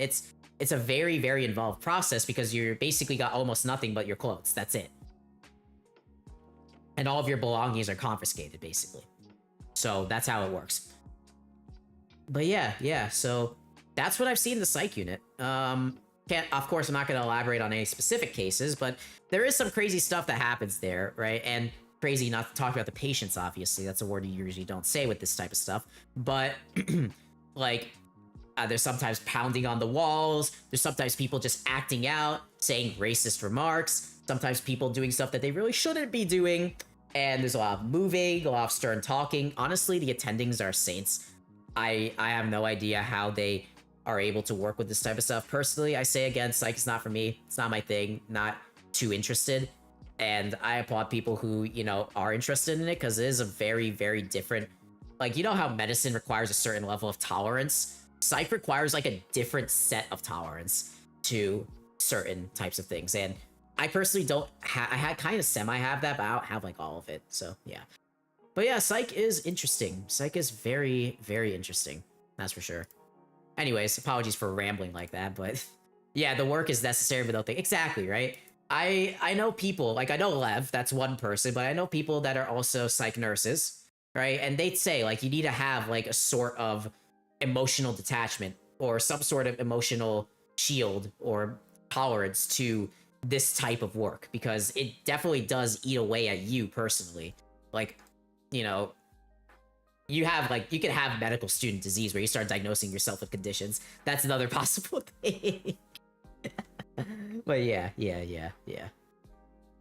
That's pretty much that. Alright, let me just ask Claude this stuff. But yeah, any other questions, thoughts, questions you want to ask about, like, medical school? You know, stuff that people do nowadays compared to what you probably used to do if you're a doctor in the chat. That's another thing, right? So, medical school has definitely changed since then. And it's pretty interesting. Pretty interesting stuff. Do you know where you go after psych? Oh, where do I go? I'm going for peds. So I'm working with kids after I work with the psych ward. So yeah, it's gonna be fun. And then I'm gonna be working in the ER, so that's gonna be interesting. But yeah, for rotations, I'm going to different hospitals. So it's basically like I do a long drive to the hospital I'm currently at, but then I'm gonna have to go to a different one next rotation. So yeah, unfortunately, a lot of my hospitals are, like, far away. That's fun. That's fun. The joys of medical school. Alright, so let's... Yeah, that'll be me. Oh yeah, you're going... What field are you going into? I think I know which one you are, but I just want to confirm. I don't want to say it outright in case you're not comfortable saying it. Nursing, yeah. I've seen some nursing students, like, rotate in the psych unit for, like, a day, and then they just, like, piece out of there. So, yeah. There's also PAs that rotate there as well. But mainly it's just, you know, there's, like, a hierarchical structure. It's like, in the hospital, you got the, you first got, like, the nursing students, then the PA students, then the medical students, then the residents, then the nurses and the attending. So nurses are obviously pretty high up there because they're awesome. I love talking to nurses. They always have the most interesting stories. My program said 4 to 8 weeks. Yes. So I have a 4-week, I have some 4-week rotations. The one I'm having right now is 4 weeks. And then there are some 8 weeks. So my IM and my surgery rotation are both 8 weeks long. Some people have, like, family medicine that's 8 weeks long as well. In my opinion, that's way too long. Makes no sense. And then some other programs, I don't know if the docs in chat could, you know, chime in what they had to do. But some of them have, like, elective rotations during their 3rd year. So they did, like, the core rotations for, like, 3 weeks. And then they joined an elective one as, like, a break. So it depends on the school, right? It depends on the program. Also, we got an ad, but for you guys that are subscribed or have Turbo, I'm just gonna keep yapping. Elective. Basically, yeah, elective. So basically, you contact a hospital or, you know, the school has a bunch of optional rotations that you can attend. They're not required, right? But let's say you want to do, like, an anesthesiology rotation. The school has connections with the hospital that offers that, right? So you can schedule your elective rotation to be that specialty. Now, in 4th year, that actually changes.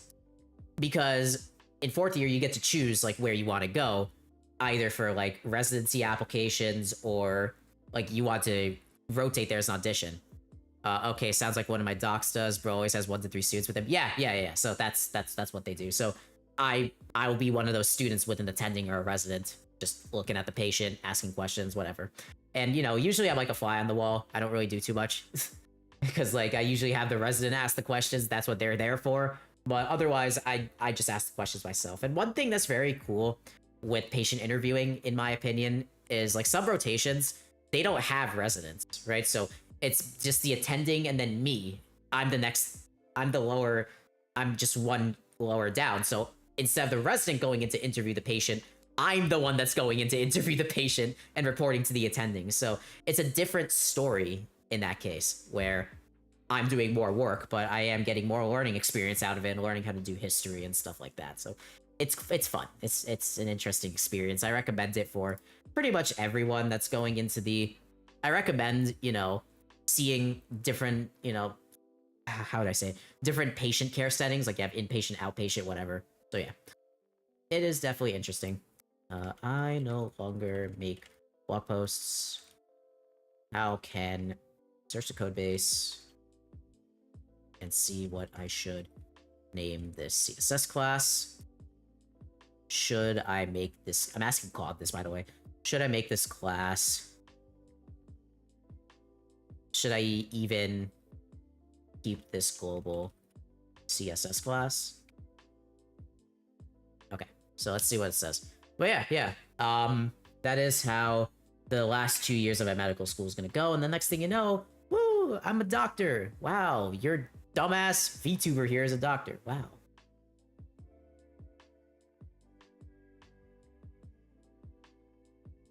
Okay.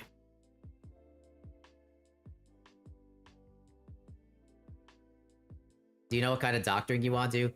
I'm looking for internal medicine personally, but there's other things I want to do after that. So yeah, that's the type of specialty I want to hop into when I, you know, graduate. But yeah, that's a good question. That's a good question.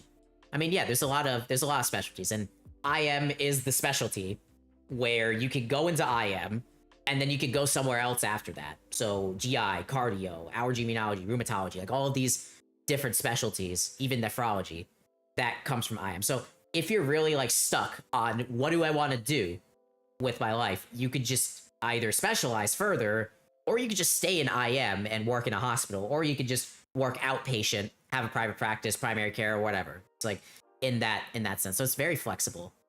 I'm considering taking a break from attending and doing medical informatics. Yeah. I mean, that's another thing too. You could go into the more backrooms type of medicine where you can look into public health. Medical informatics is one of them. Bioinformatics, I think that's like programming in medicine. I'm not 100% sure. Let me just look it up. I have a habit of looking things up. If you guys want to tell me in chat, please tell me. Yeah, computer science to improve communication. Means maybe later on I could get straight up clinical care 12-hour shifts. Yeah. I know what kind of nurse I don't want to be. Not sure yet what I want to do. Well, yeah, you'll learn that in your rotations. Have you started like nursing school or anything like that yet? Because once you get there, then you'll obviously see like what you want to do, what you don't want to do. I'm pretty clear on what I want to do at this point based on, you know, how people are saying their rotations are going and how my rotations went, you know. And to tell you the truth, I'm not a big hospital fan. Not a huge one, personally. Not my thing. But I see why people do it. It is definitely an interesting experience. But yeah, I'm not the biggest hospital fan. It's definitely a lot of extra stress and work that I personally don't, you know, vibe with. Okay. Section seems a bit too generic. This is mainly a template. Fuck no, still doing prereqs and then need to take the required exam. Ah, yes. At least it's nice not to be bugged off when I'm off shift. In clinic, there's always the inbox and patients messaging and stuff. Yeah, that is true. Like I remember in my FM rotation, there are some patients that did call and things like that. I mean, I've seen doctors where they just, you know, don't do anything besides like an appointment or like a quick email. So it depends on like the practice from what I've seen. I have been to a lot of doctors when I was younger, so I'm very well aware of how the outpatient system works. It depends heavily on the physician. But yeah, as for Maddie's thing, for medical school, you do take the MCAT, right, to get into med school. But then you have to take your boards. Yeah, like, there's like the Homer Simpson meme where it's like, Bart is like, this is like the worst day of my life. And then the homework comes, he's like, the worst day of your life so far. Yeah, that's literally what it is.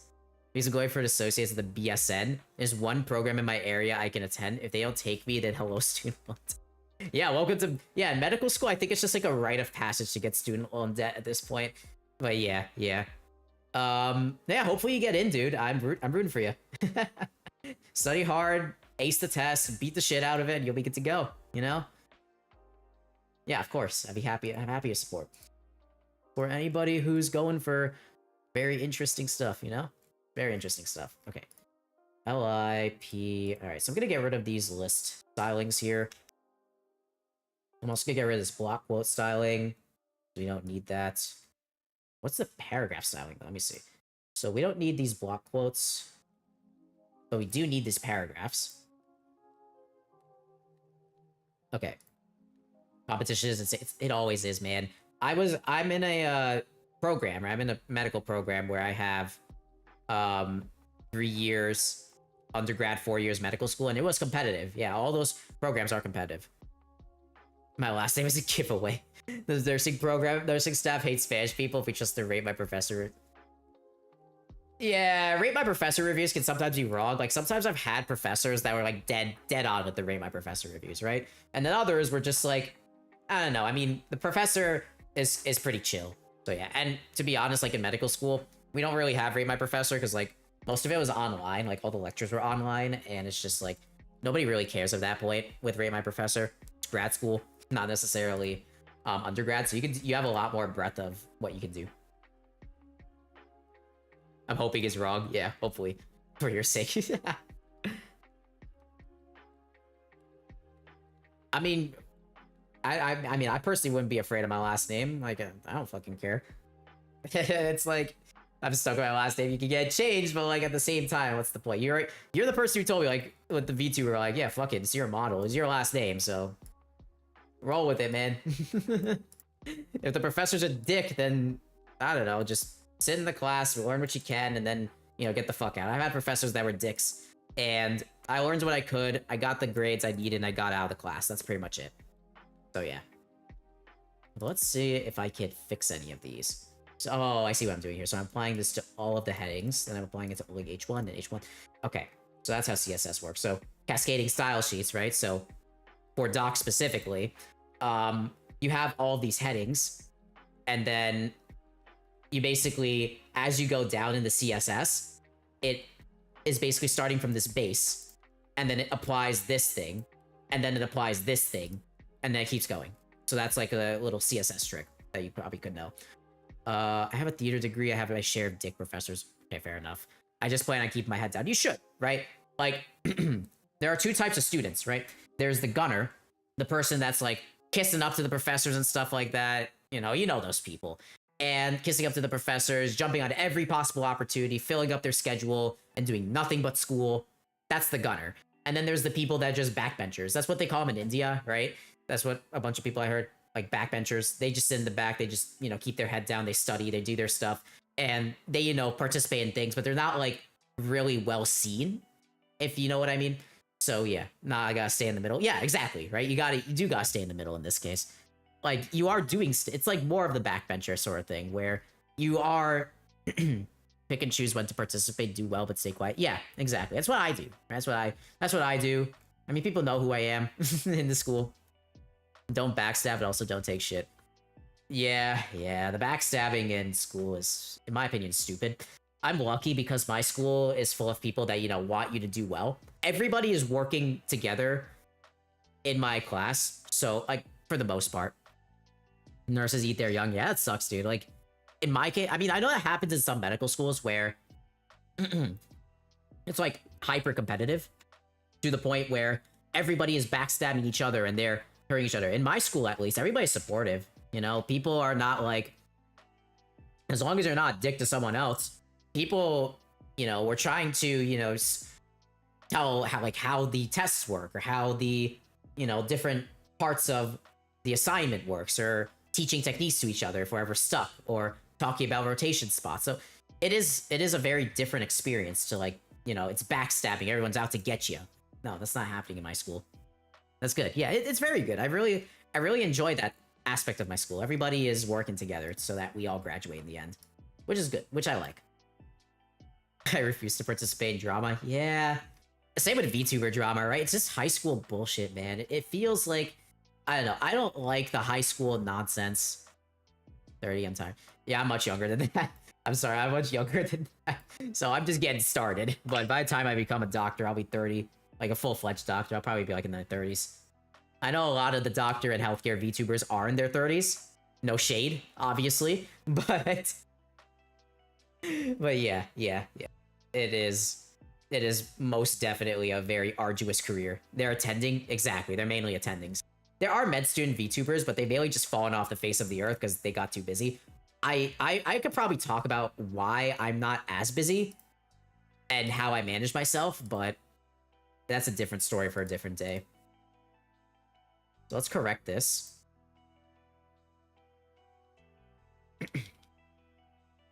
Let's make this content section template for sub pages. Pre-flights, styling. Template, tailwind. Pre-flight styling for sub pages. Sorry. Nah, I know I'm ancient, especially for a nurse. Life happens. The fuck? Okay, there we go. What? Claude, hello? Are you stupid? What the fuck? The new attending who joined this week, I told him he needs to upgrade his old Alienware laptop with a 20XX GPU. No, he doesn't. Unless he wants to run LLMs, that's a different story, but I think a 20 series GPU is fine for games, no? Unless it's like a shitty one, then that's a different story. But yeah, Maddie says, I know I'm ancient, especially for a nurse, life happens. I mean, yeah, there are people who attend medical school mad late. Like, in my med school, there are people that are way older than I am, and most average age classmates are, and they're mad chill. Like, they're awesome. I mean, they're doctors from other countries that have come here to get a degree in the US, but they're awesome people. They're really cool. I love talking with them. Some people, you know, just go to medical school because, you know, things happen. They're like, I want to become a doctor now to help people. And same with nursing, right? So yeah. I mean, life takes you in different ways. As long as you can, you know, there's like the Steve Jobs speech. I recommend you watch the Steve Jobs graduation speech because that's one of the most motivational things I've seen from tech, where he talks about where you never really know. You just have to trust the process. You never really know where the dots are going to fall. You just need to know that at some point you'll get there if you put the motivation and work in, basically. That's what Steve Jobs said. I really agree with that in a lot of cases. So yeah. Sorry.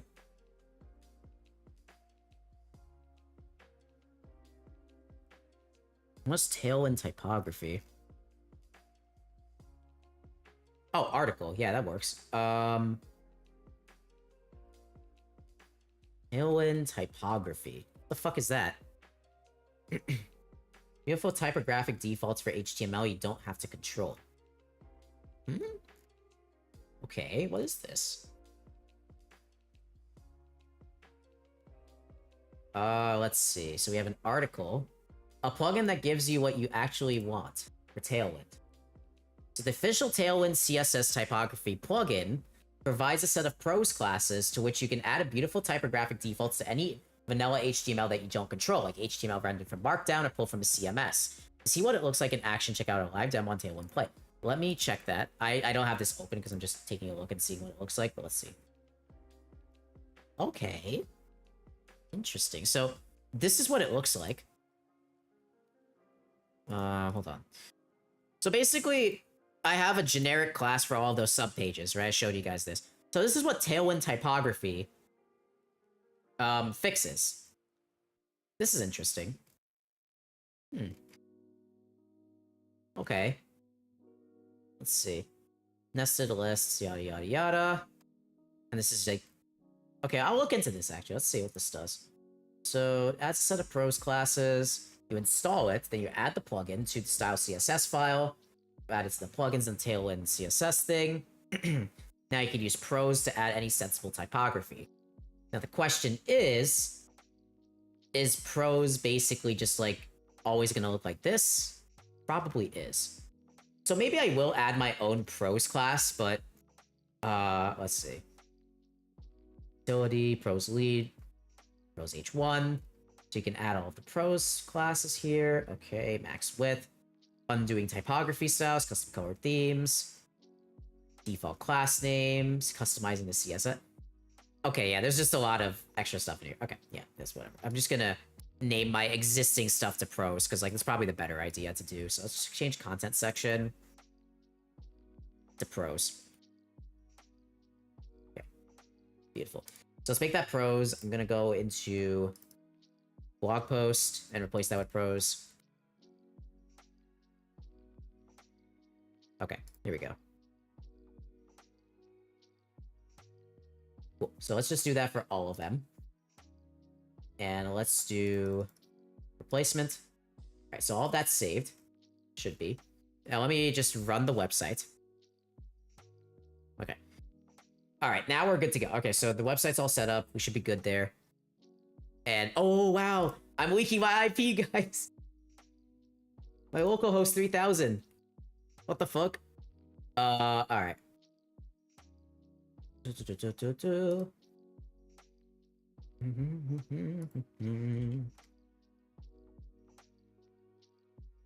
me just run the dev server somewhere else because it's going to be a pain in the ass to keep refreshing it. Okay, there we go.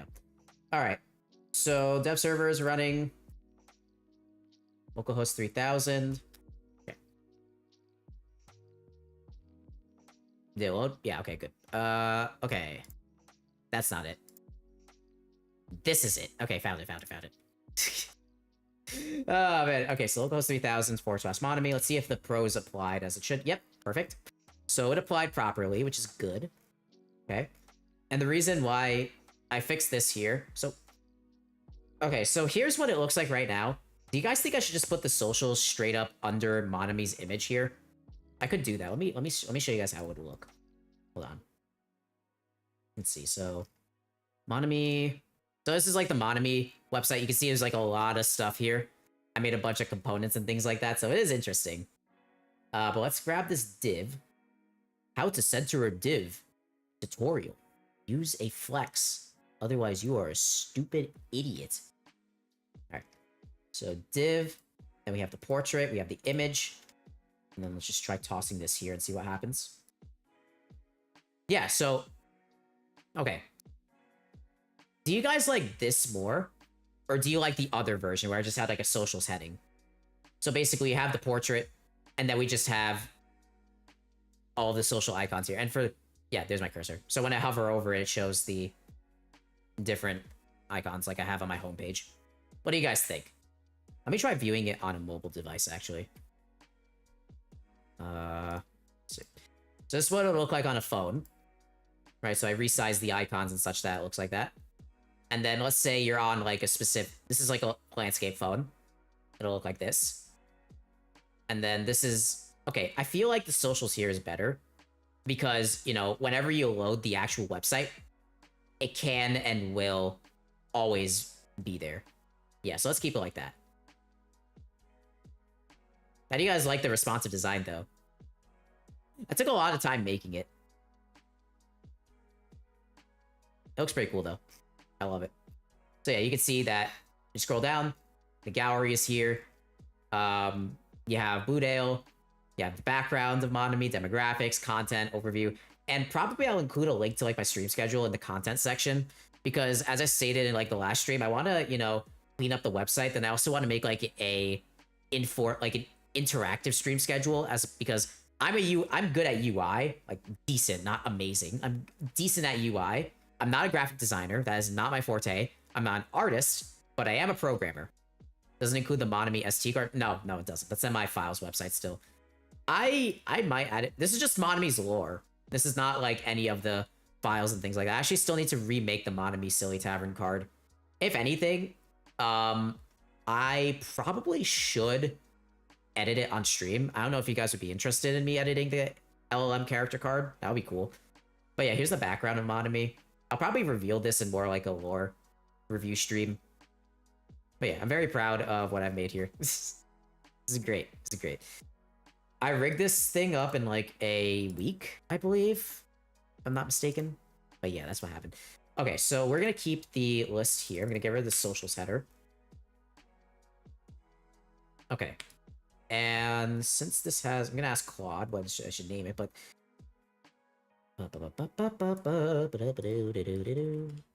since this has social buttons, what should I name the header?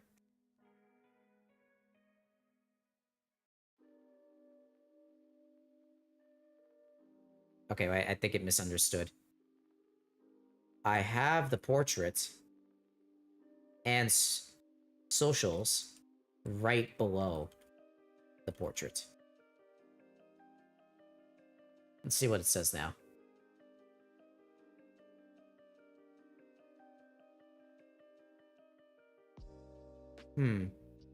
Okay.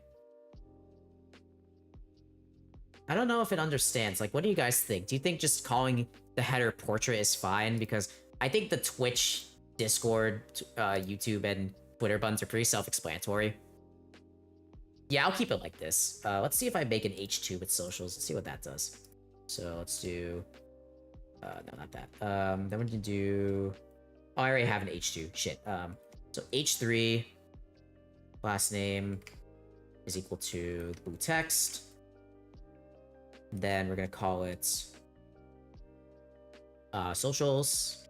See what it says. I don't know. Like, I mean, I can make it just normal H2. See what that does. Oh god, it yelled at me. H2, there we go. Let's fix that. Let's see how it renders on a responsive display here. Yeah, I feel like this is better because it does give more understanding as to what each thing is. Yeah, so when you first load the website, it just straight up shows, here's the portrait, here's the socials. Okay, I think we're gonna roll with this. Yeah, let's do that. I like, you know, making everything as defined as possible. And if you guys have opinions, feel free to shout them, because any opinion is a good opinion for me. Other than, like, non-productive opinions, those ones are stupid. Please don't shout those. Like, oh my god, your website's terrible. In what way? Please tell me, you know? That's what I hate, like, some... I don't know if it's you guys that feel this way. Today, I realized the Royal Lab has a bunch of Discord channels related to the stream. Yeah, I added those. I'm gonna make you guys mods at some point, but yes. That is correct. There are a bunch of channels that are stream related for that specific reason. So yeah, so we got the div, we got the class name, we got the header, yada. A big chilling there. All right, we're gonna roll with that. Let me commit this. I might want to fix the pros to just like an article tag. Oh, I do have article. Wait, what the fuck? Nice. Hold on.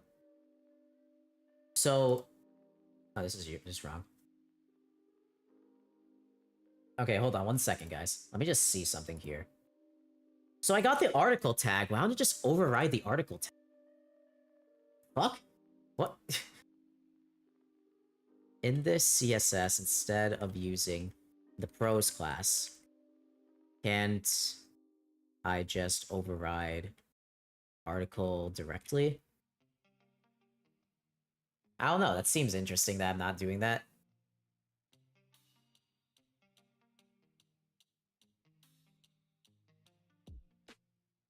So it's just cleaner if you're only using the styles with article elements. Let's see. So we have article, and then, okay, we're not trying to replace it with pros. Let's get rid of that. All right, so we have article. Okay. So article, class name. Where's the pros class then? Interesting. Let's see. So the pros class is located in this big div here. So what happens if I do this? Oh, okay, well, that explains it. that does explain. So we're gonna keep it as is for now. I might want to edit. Do I have any H1s here? Let's see. So, oh wait, hold on a second. Okay, yeah, we're gonna keep it this way. The reason why is because let's just say I wanted to use markdown generated articles in the future, right?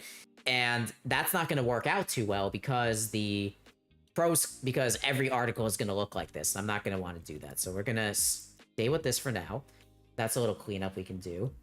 Then we commit this. Okay. Let me also look up something. Disable network connections.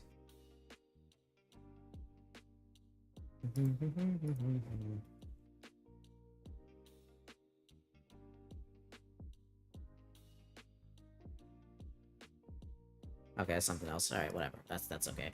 All right then.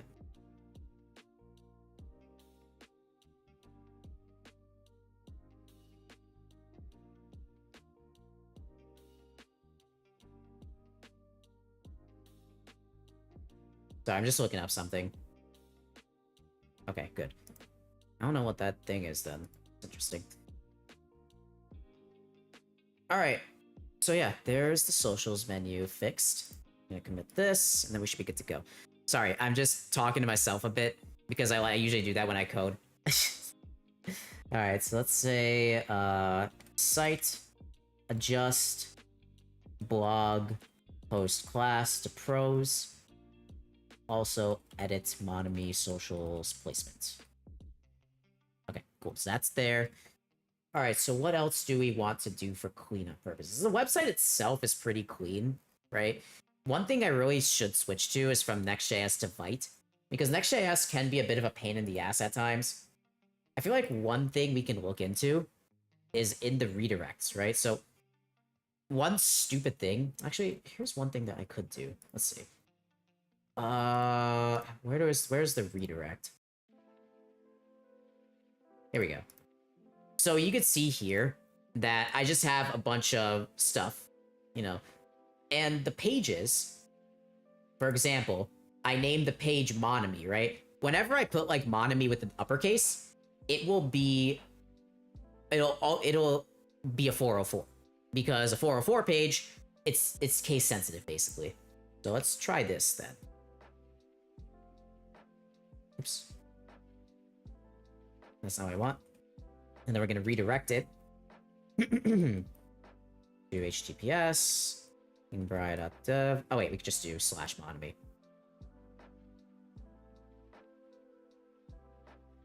Okay, let's try that and see what happens. So we're going to run the dev server. Invalid redirect found. Permanent is not such a true. Okay. Okay, there we go. So now it's set. Okay, so let's run this and see what happens. Okay. Page isn't redirecting properly. Uh-oh. Did I break my shit? I think I broke my website, guys. Chat, thoughts? Thoughts, chat? Thoughts? What did I do wrong? How did I just break my fucking website? I set this to false? I don't know. Nope, it's broken. Am I getting a circular redirect? What the fuck? Hello? Oh, hell no, it broke, man. Alright, fuck. Alright, so let's see. What happened? Why does this redirect not work? Oh, great, we got an ad starting soon. Fun, fun, fun. I love that a lot. Yeah.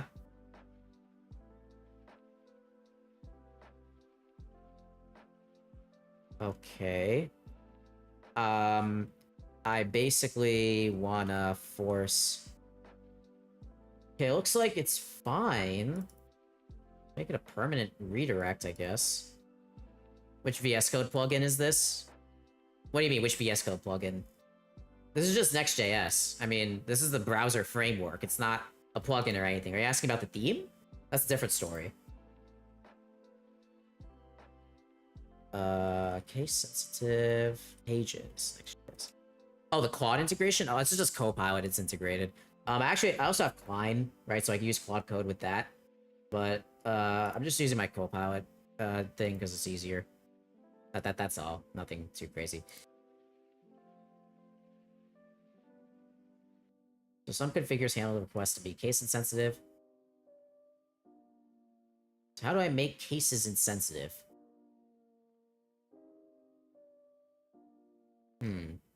Okay. Oh, okay, so yeah, this is a thing. Klein is kind of sussy with the GPT OSS 120B. Doesn't seem to use native tool calling. I don't think Klein uses native tool calling. Yeah, I agree. I think Klein does something different because they have like their own way they do things. Looking at this. Redirecting with a dynamic route. Oh, God. Solved it using rewrites. Let's see.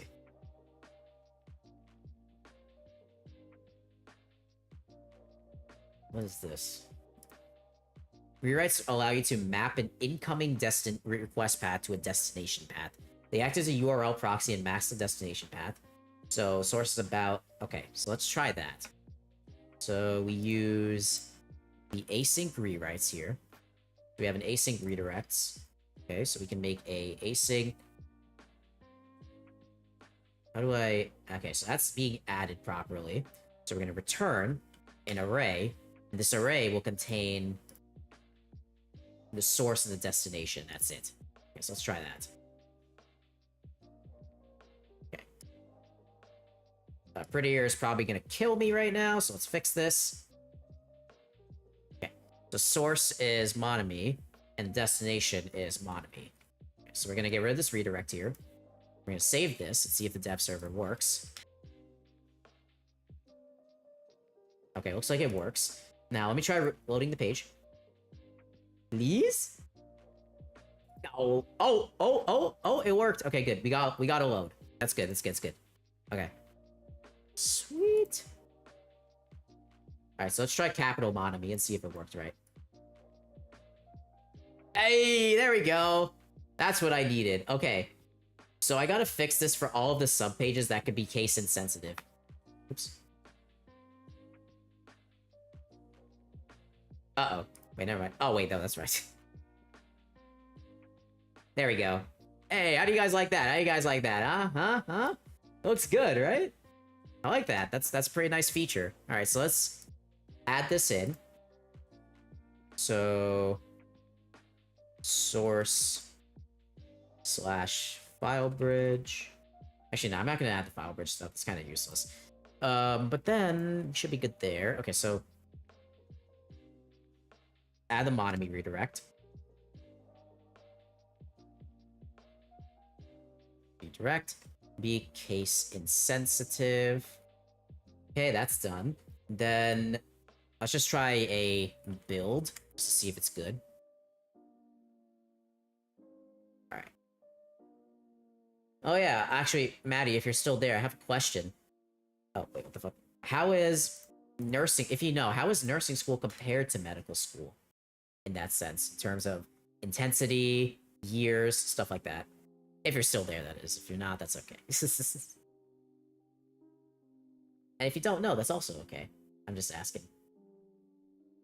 Alright, looks like it's making the page data, generating.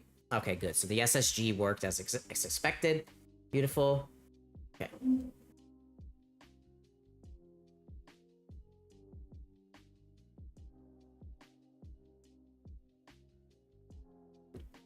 Oh, God. Alright, so... static SSG. Oh, yeah, because we use get static props with the other thing. Yeah, never mind. That's something else. Alright. So... looks like everything is set there. Oh, yeah, I need to add y'alls to the work. That's right. I remember Doc was telling like so much times, why don't you have y'alls there? Why don't you have y'alls there? I'm like, yeah, I keep forgetting. I probably should add that. Royal Guard. Actually, Court Jester is kind of useless, I'm not going to lie. I'm also going to get rid of the... use the new username for my GitHub. And then...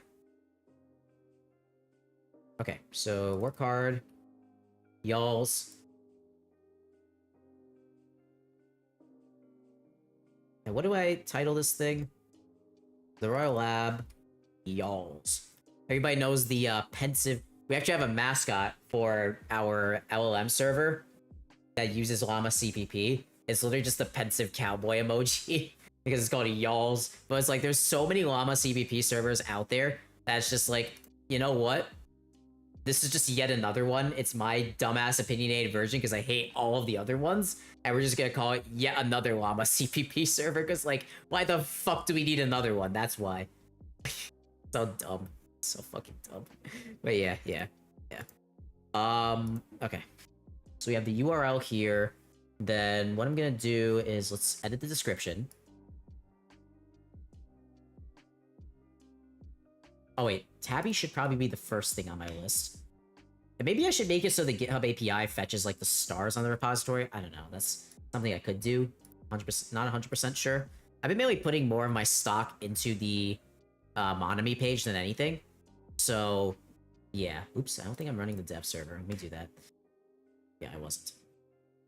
I got one now for pensive cow. Oh yeah, the cow bread. Yo, try an e-info on that emoji. I want to try and yoink it and send it to my other Doraina. She's a bread VTuber, so that's kind of funny. Alright, Y'all's, Tabby, Ferrite, Asobi, Filebridge, Royal Guard. Okay, so we're gonna make Tabby first, then Y'all's, then Ferrite. Okay, perfect. So let's do that. So what did I describe Y'all's as? I'm gonna go into the repository. Okay, see what I describe. I already say friendly. OAI compatible. Friendly LLM server. Built with Dino and file. Dino and the llama.cpp library.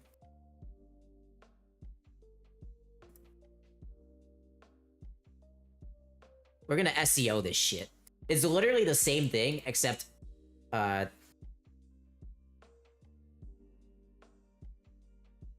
fuck, I can't even spell. Tabby API sister project.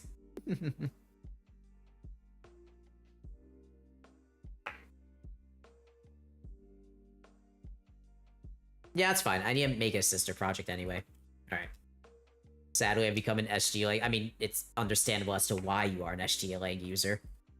I spoke on yesterday the stuff we talked about regarding, like, my opinion on LLMs. So, yeah, like, we talked about that, like, a couple days before. So I spoke about that here, like, what I thought. I talked about the different sizes of models and how they're way too big for my purposes at this time. So, you know, I'm taking a bit of a step back from everything. But yeah, the interest in my eyes is kind of fading. That's just me. So work. Add Y'all's. Cool. And then we push these. See if it builds in my Vercel instance. I might want to switch to Netlify because Vercel can be really fucking annoying for hosting websites.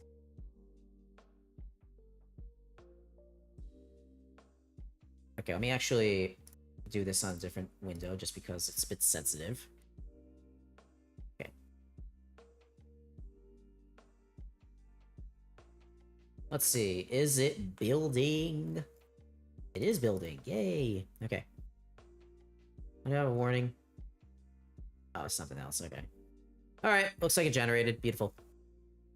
Yeah, I really like the website hosting thing because you have like a free tier for website hosting, and you could just host all of your HTML out there, and it's all static pages anyway, so all they need to do is just, you know, send a CDN, and that's it. Just host a static HTML. There's nothing doing. If you're using, like, SSR, SSG, then obviously there's a little something else, like you're calling APIs incrementally.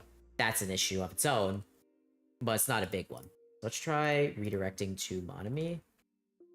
Yeah, there we go. Hell yeah. Works perfectly. Nice. Okay. Sweet. Okay. Cool, cool. Looks like it works well. Oh, yeah, social link-wise. I need to add TikTok. That's another one I need to add. Okay. Let's do that real quick. I think somebody actually gender bent my profile picture and sent it to my email, my stream email. I just saw it. I was like, what the fuck is this?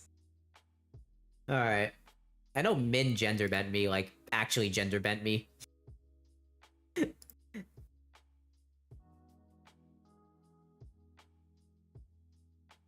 Let's see. This is also good. Why the fuck am I here? Here we go. Okay, so yeah, I need the TikTok button. Because I'm hip now. You guys know that? I'm very hip. I'm such a fucking clown, bro. Alright, so let's make the Twitch and the YouTube button before the Twitter, Discord, and Medium buttons. And then we could put TikTok... Let's put TikTok after YouTube. Let's do this. Because now my Twitch and YouTube are more prominent than before. Okay, maybe GitHub is more prominent than my... Twitter is not really something I'm focusing on nowadays. Okay, so we're gonna do that, and then we're gonna make a TikTok button function. Where's the SVG class? Oh yeah, it's in Bootstrap, that's right. Okay, so we're gonna make a function called TikTok button. Gonna make that, and then return. We're gonna make a social button, and we're gonna... Oops. Actually, no, we need to close the class, actually. Never mind. Okay, so we're gonna close it, and then let's open this up. Now we're gonna make TikTok. Class name is equal to contact button.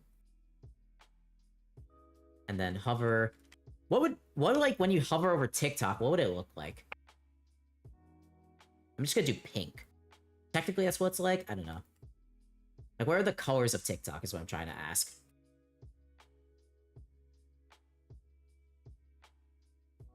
Yes, TikTok.com/inking right first. Okay. Oh, right, there's no import. There we go. Now let's see if it works. Oh wait, this is the wrong website. Localhost 3000. Hey, sweet. Okay. Sweet. Okay, cool. So we have that's... I think the pink was kind of out. Let me go to TikTok real quick. What does TikTok look like? Okay, shut up. This is why I hate TikTok. It just jumps you into a fucking app. Okay, so it's red and blue and white. What about magenta? That might be a better color for this. Okay, there's no magenta. Great. Magenta, Tailwind, CSS. Let's see. Oh, it's a dark reader. Shit, let me fix that. Okay. Oh, no, wait, that's not what I had to do. Oops. There you go. So, fuchsia. Ooh, I like this one. Purple. Purple is like Twitch. Fuchsia. Yeah, text fuchsia 600.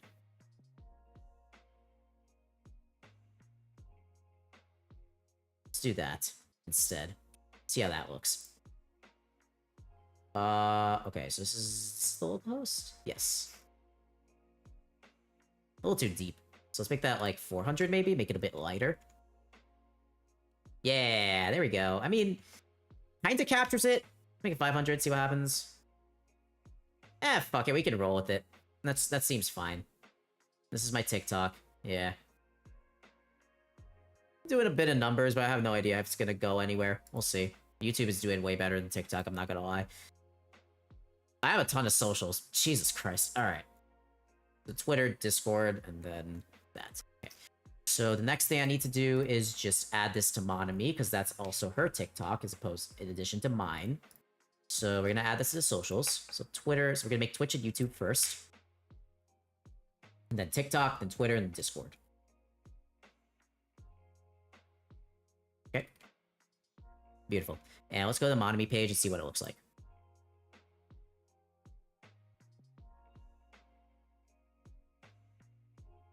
Okay. It actually looks more even now, I'm not gonna lie. How do you guys... Hopefully you guys like this. In my opinion, it looks good, but I hopefully this is like a little, you know, I was thinking of making like a card page, but I feel like this fits way better because it fits with my own website and what I think of it. And it just contains everything. And then on a separate page, maybe in the background, I'm going to try messing around with the UI and see if I can make a stream schedule. That looks good. But otherwise, that's pretty much that for what I wanted to work on today. Everything else is fine. Like, this arrow animation took me so fucking long to make, it's not even funny. Then I made my about. So if you guys do want to read up about me, then you can go to my website. And if you want to read up about Monami, you can go to her website. Because I talk, like, you guys ask me, like, oh, what do you want to do? What do you want to work on? I put it all there, if you guys do ever want to look at it. But, of course, that's not an incentive to not ask me. That's what I'm here for, you know? But yeah, that's something that I just put out there, because, like, if people want to know, they can know. I don't really give a fuck. Let's do this. Socials, add TikTok. Okay. And then I'm gonna do a little something else. My socials here. Mail button.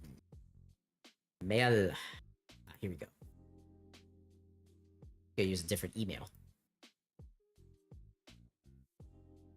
Mail updates.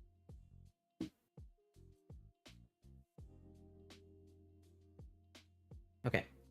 So yeah, let's use that because my actual email is somewhere else. That's good. All right, cool. So that's helped a lot. Okay, so I pushed all of those up to the cloud. Let's see what Vercel is doing. If it's building, and I'll show you guys what it looks like.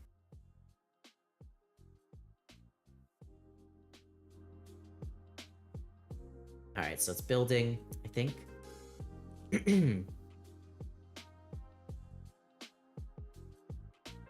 Hello? Are you building? Excuse me? I also don't straight up say I'm a VTuber on like the homepage. I need to figure out where to place Monami, like the Monami page on the website. Because I don't really I try and keep it as separate as I possibly can. But yeah.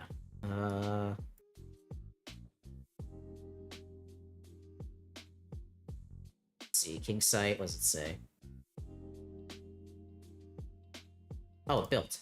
Okay, that was quick. Okay, so let's check the website now. See if it worked as expected. So is TikTok there? Yep. Okay, beautiful. So TikTok is there. Then we're gonna go to Monami. Cool. Okay, beautiful. So everything is where it should be. All right then. I think that's all I wanted to do today. You know, maybe I'll play a bit of Silk Song, but honestly, I'm getting a bit tired. Up to you guys. Do you guys want to see me play Silk Song? I don't really mind. Otherwise, I'm just gonna, you know, probably end the stream. But hold on. Let me just... There we go. Okay, sweet. Nice and aligned. It's up to you guys. Like, I don't really mind playing something at the moment. But, yeah, otherwise I'll just do it by myself. And just get ready for bed. But yeah, we got 10 minutes to an ad break, so... We'll see what you guys say. And then, if you guys don't really say anything, or you guys are not interested, I'll just cut it off here. Just navigate to Twitch and see if there is anyone live right now. There's a bunch of people live. Interesting. Oh, Nep is here. Let's see, actually, in the software category, because we were doing some software shit. A bunch of software people here. Oh, wow, there's a lot of software people here. Interesting. They're VTubers? Oh, shit. Okay, that's cool. Yeah, let's raid one of these guys. Alright, yeah. So, I guess I'm gonna call it for the night. I'm getting pretty tired, of course. And it was great having this Gorilla stream. I always love doing these things. I might do these throughout the week. I'll post it on Twitter. I'll post it in Discord. So, be sure to join the Discord if you're not there already. Again, this is mainly, you know, my server. Just get the stream ping roll if you want to join in. But otherwise, that's pretty much it. You know, I made a TikTok now. Feel free to take a look at that if you want to. But otherwise, I don't know.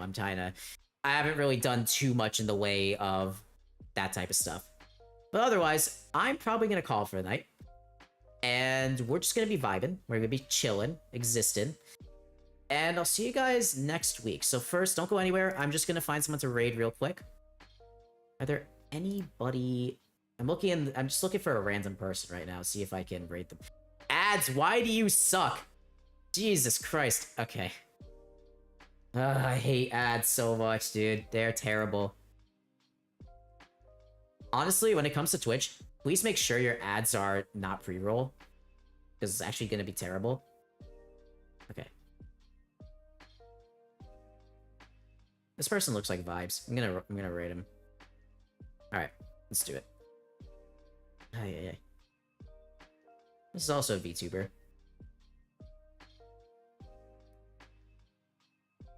Okay, let's rate this person. Let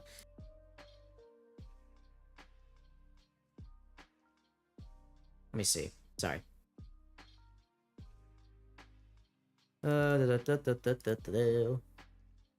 Bro, I have raid paralysis.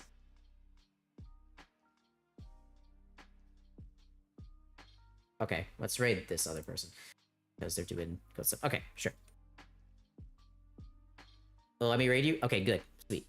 Alright, well, thank you guys so much for watching. I will definitely see you in the next stream. We'll be chilling next week. I'll be making a full presentation about the science of sleep. I showed you guys the e-reader yesterday. We're going to be fucking with that. And again, if there's any other streams throughout the week, I will be sure to let you guys know if I have some time to do something, or I'll just be chilling in voice chat or something like that. Just let me know what you guys want to do. Otherwise, stay frosty, everyone. Stay safe, stay chill, stay healthy, stay everything. All right, see ya.